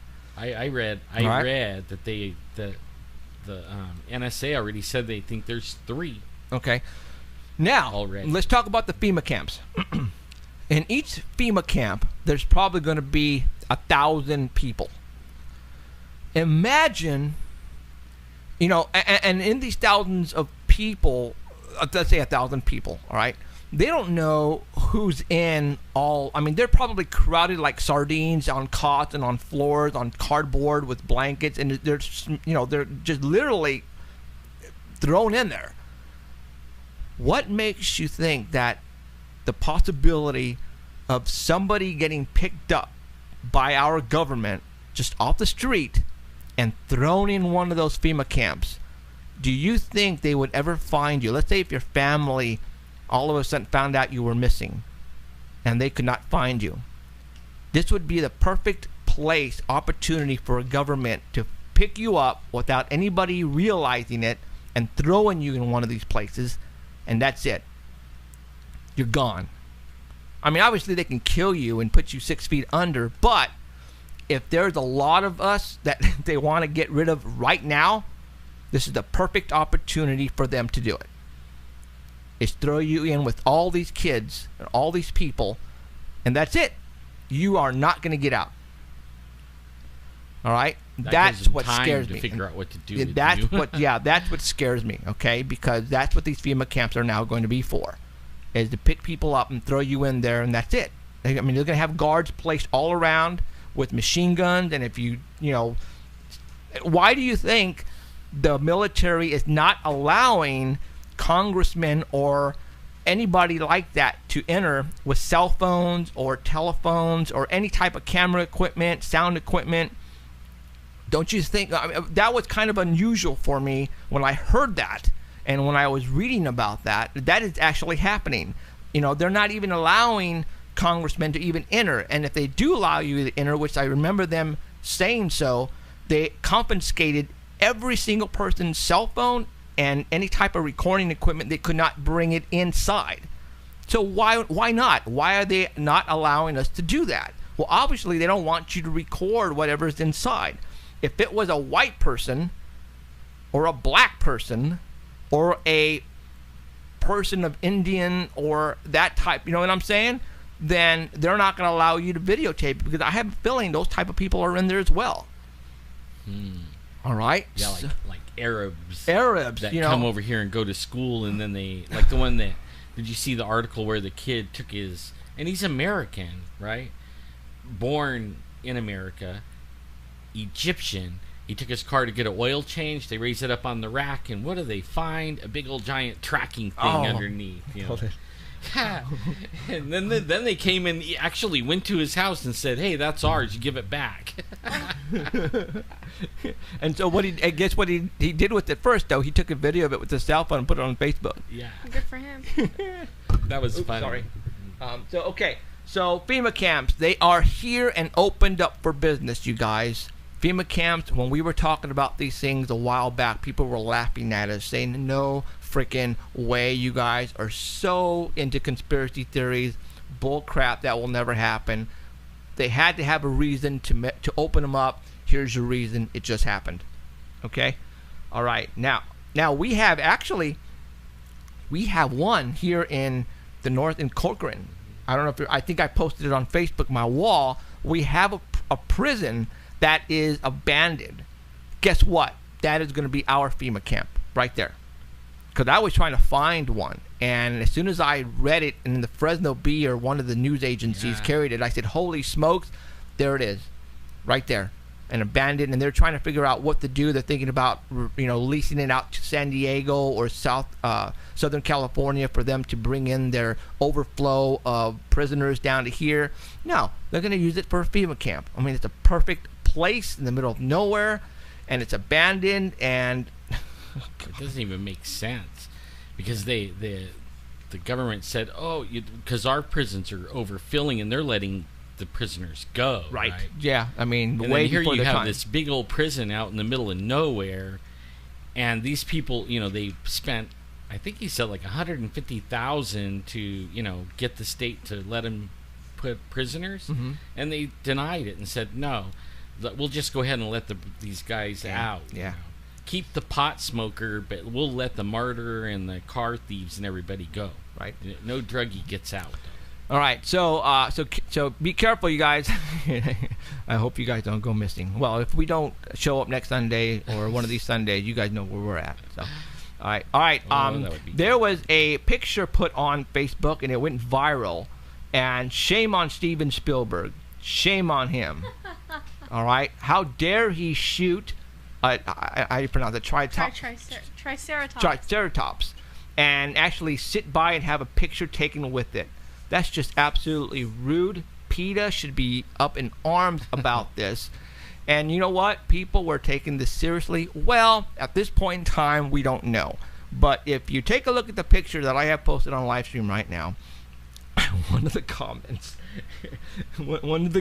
said, oh, that's Steven Spielberg, director of Jurassic Park. Yeah, well, the next one said, I don't care who he is, he should have not shot that animal. Yeah, okay. Could we take that as being serious? Nowadays, you never know. With DNA testing, you never know, really. Okay. It could have been his pet. Got out of hand. I was saying that this was taken off his private island near Bermuda Triangle, and this is what he actually has. And one weekend he went target shooting, and this is what he brought down. Movie prop. And I'm bullshitting, and you know that I'm totally fabricating that. Okay, well, people actually thought, and you know, I don't know if what I am reading is people thought this was the truth or not, but it went viral. The media picked up on it, and now it made headlines all over the place. So I wanted to show you how ridiculous this is and how funny this was as well. So there you go. Have a laugh. if you're ticked off at Steven Spielberg and not going to go see any more of his movies, then get a life, all right? Get an education. And education, yeah. That was funny. So, okay. Another one that I want to talk about is, has anybody seen a photograph on Facebook? Actually, what's a video? No, it's a photograph of Yellowstone. Oh yeah, I was Okay. just reading about that. Things are happening on certain roads down there, and you guys are probably going, what are you talking about, Jeff? Well, this is what I'm going to show you right now. There is some roads that are melting. The asphalt is melting on top, and it's because of what's happening underground, you guys. It's getting awfully warm.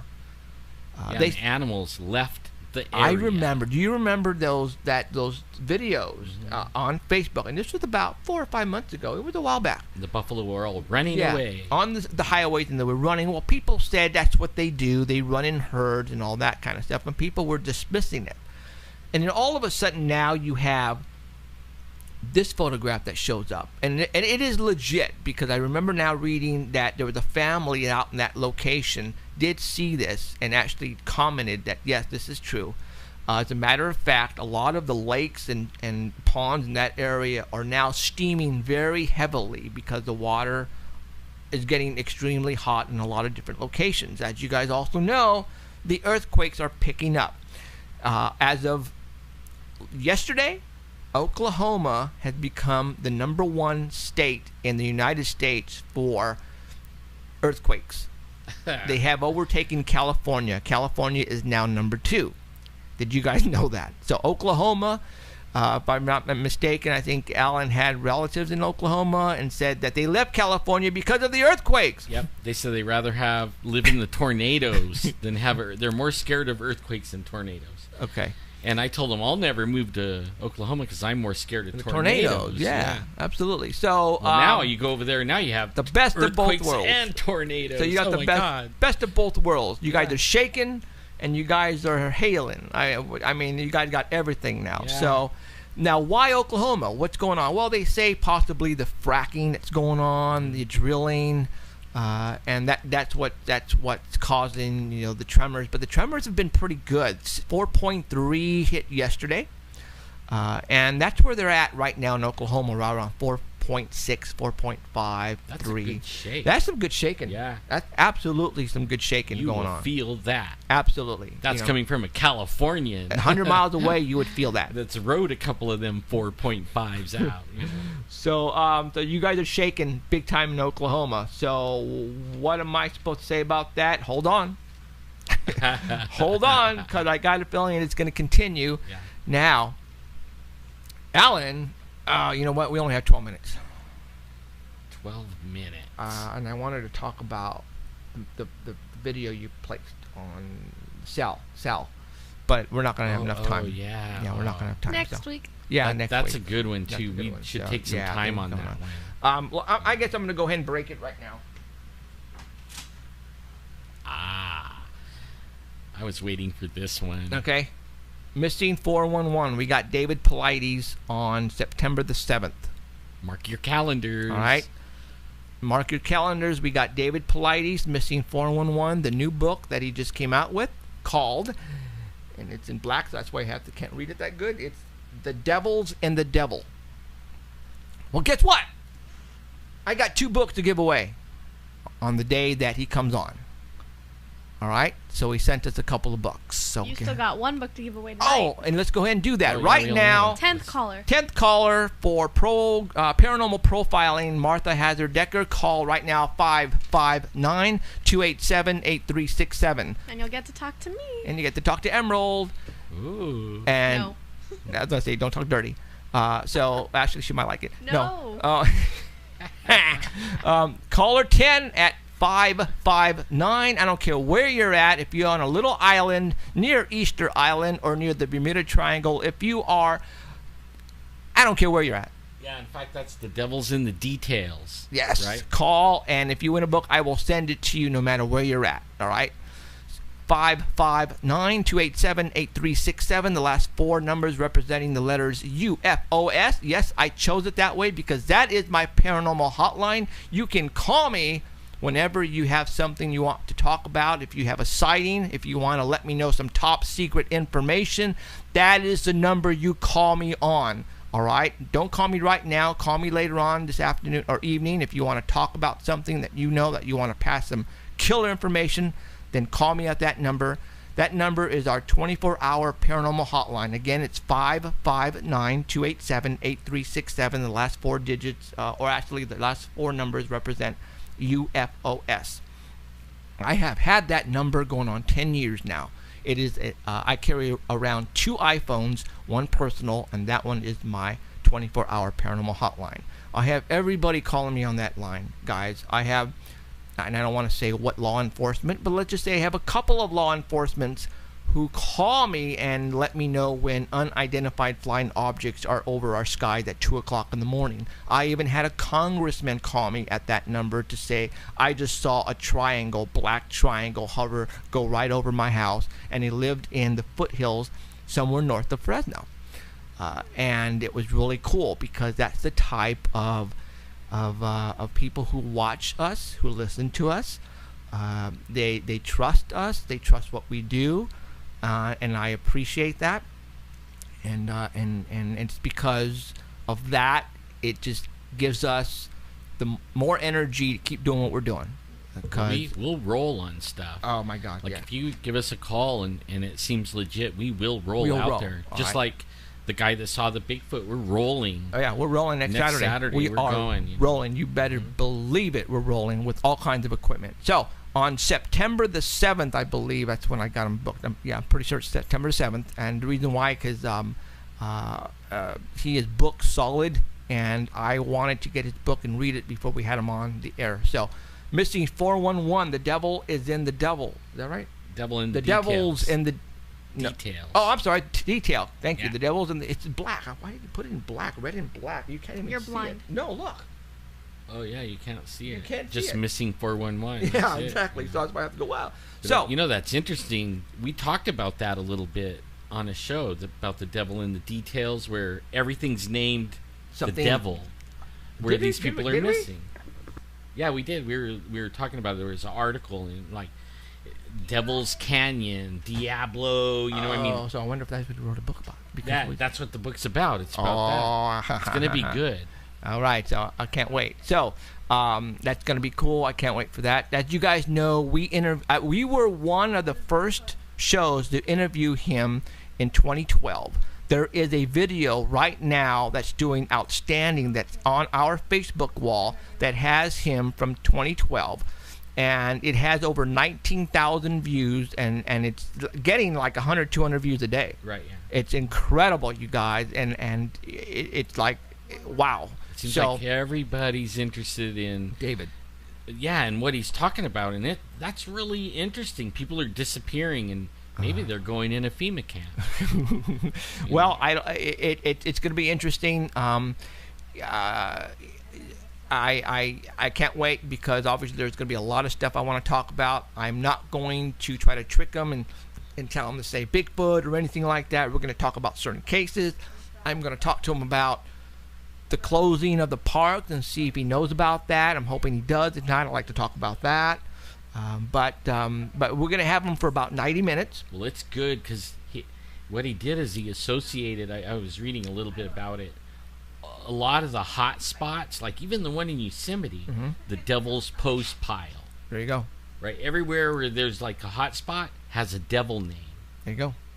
All the way, I mean, everywhere, and it could be in Utah, it could be, but only it's always like the Devil's Canyon, the Devil's this. All right, Diablo, guys. you We know. have a wiener. No more calling. good. No more No calling. more calling. Sacktown Al. He said hi. Sacktown Al Al, yeah. from Sacramento. He said he wants to trade it for a T-shirt. No, I'm just kidding. I was You know what? like, We no. need to get t-shirts. So, all right. Thank you guys for calling and winning those books. We'll get those out to you ASAP.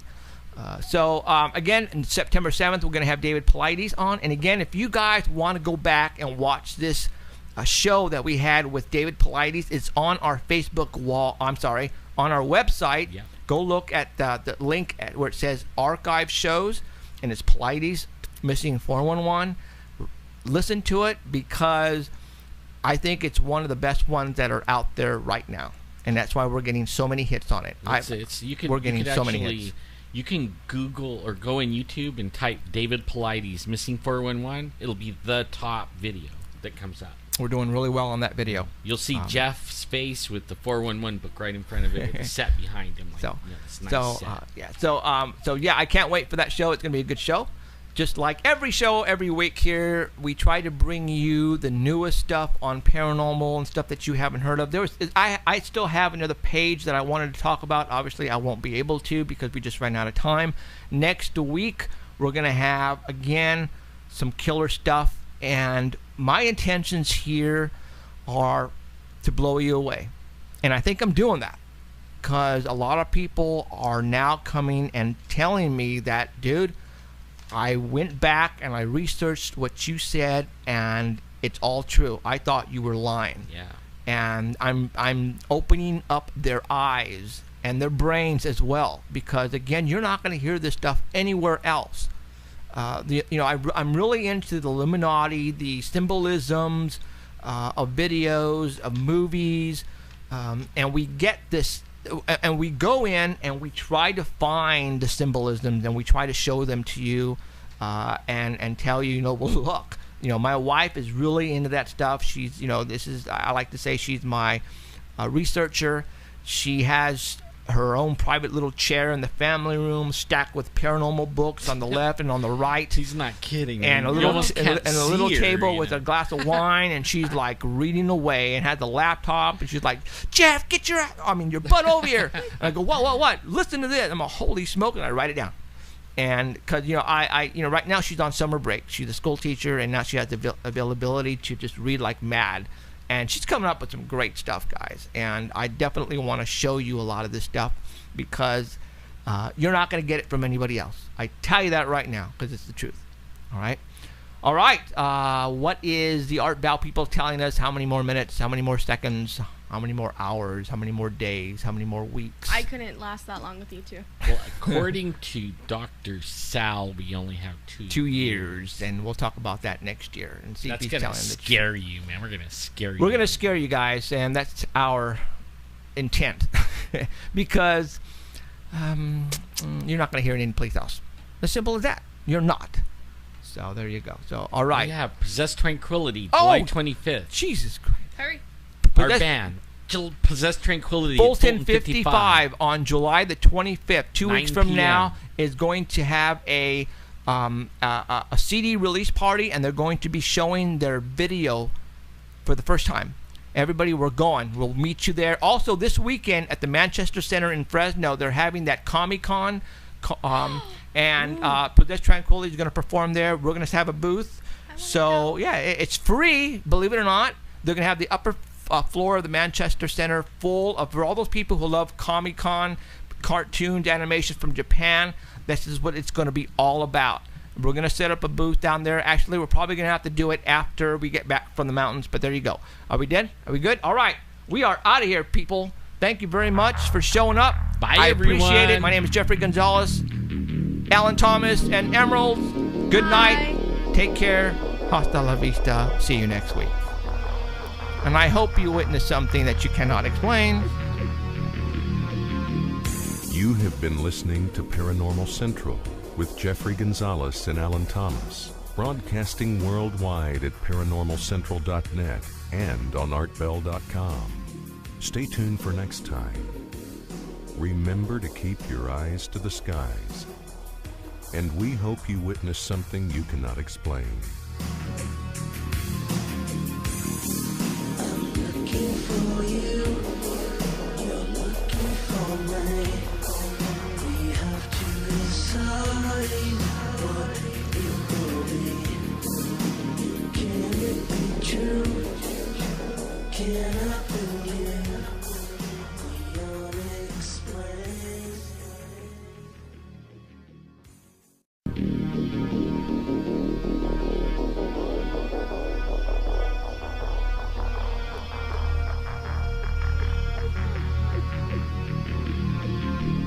Welcome to Paranormal Central, broadcasting live from Central California with your hosts Jeffrey Gonzalez and Alan Thomas.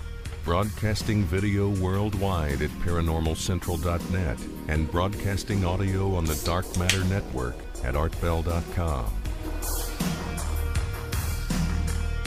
Are you ready to witness something that you cannot explain? Looking for you, you're looking for me.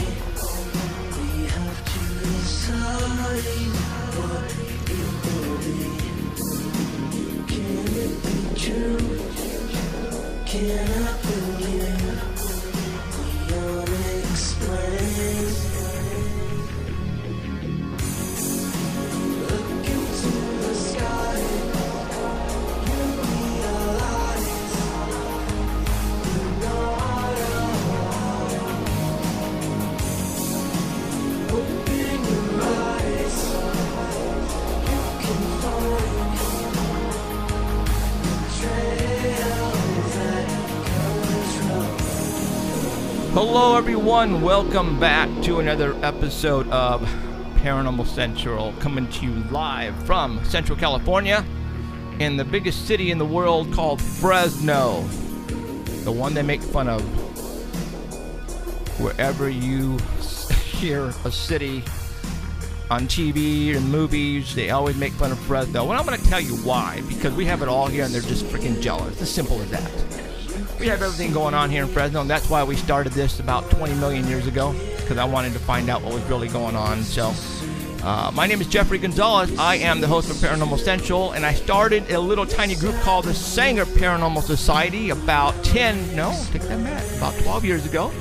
And I brought in my friend's team to help me find out what was going on, because I was just getting swamped with UFO reports, Bigfoot reports, zombie report, no, not zombies, but ghost reports, and I couldn't handle it, so I put a team together, and now I have all these people around me, and we are having a blast.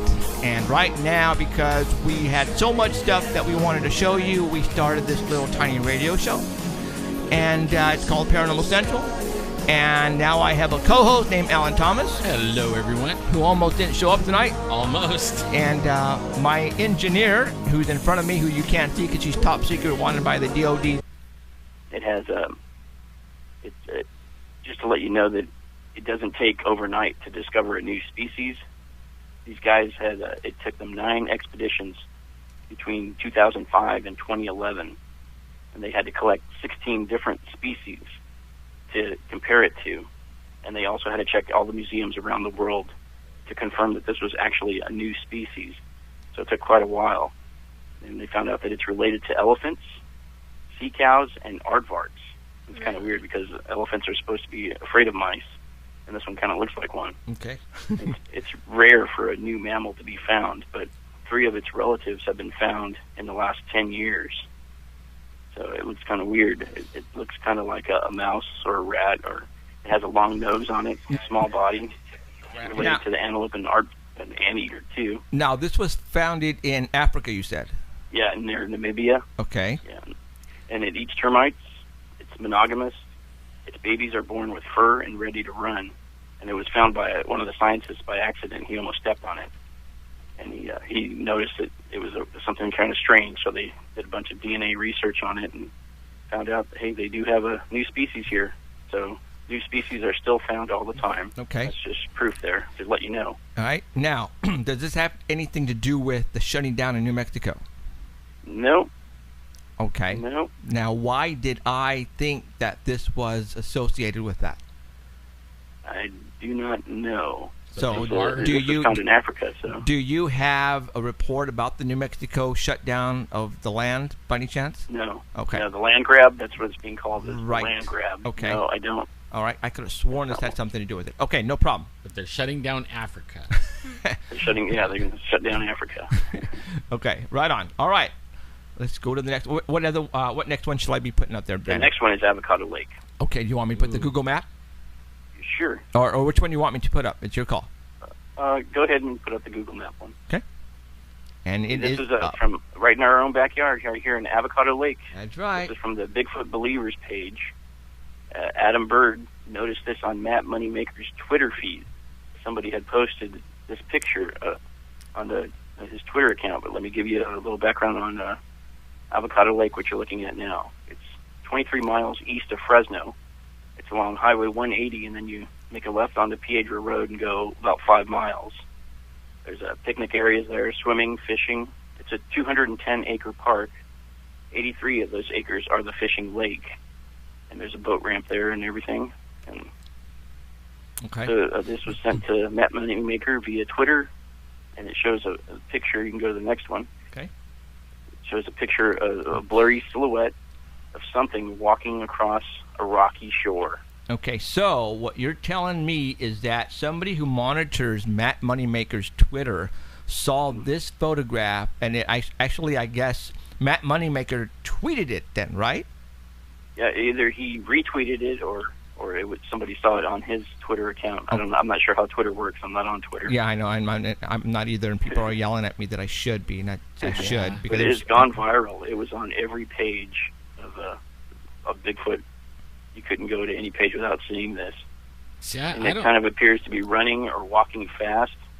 I don't think it's The at rocky the area. lake. You know, there's nobody else around it. It's at the river. It has the right amount of leg lift on it. Oh, I didn't see that. Holy mackerel. Yeah.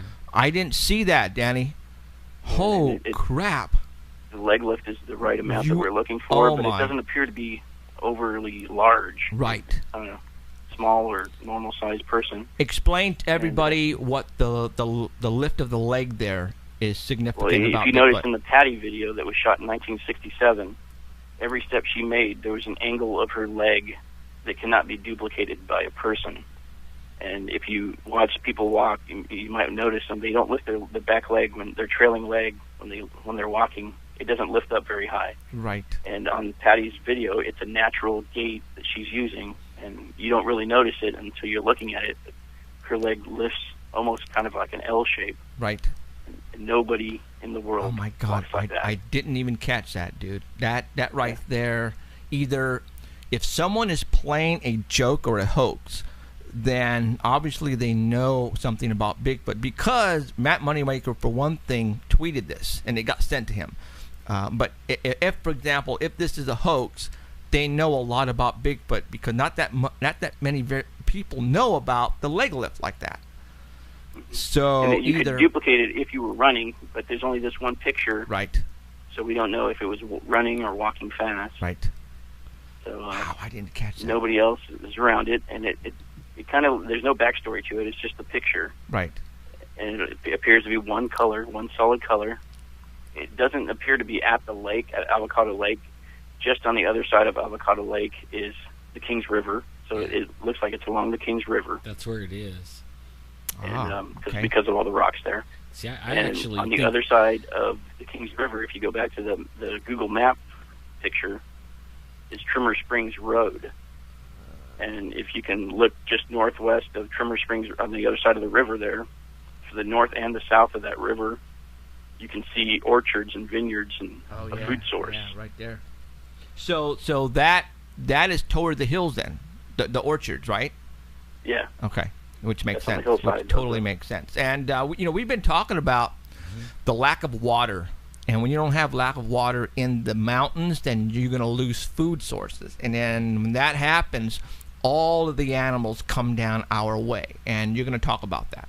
I'm going to talk about that later. Okay, Yep. right on. Okay, so all right, so let's see, I got that one up there. See, I think that was a Next, video Brian still. Sykes. I think we're going to see more of that from Matt Moneymaker or Finding Bigfoot.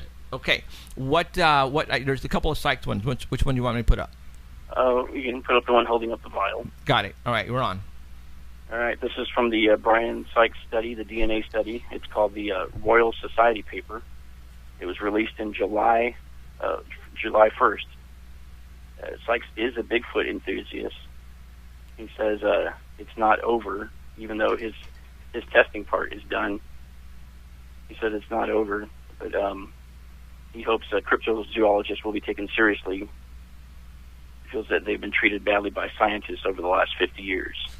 But he found 36 hair samples, or he tested 36 hair samples from the U.S., Russia, Indonesia, India, Bhutan, Nepal, and found out that they were from bears, wolves, raccoons, porcupines, deer, sheep, at least one human sample, and a cow.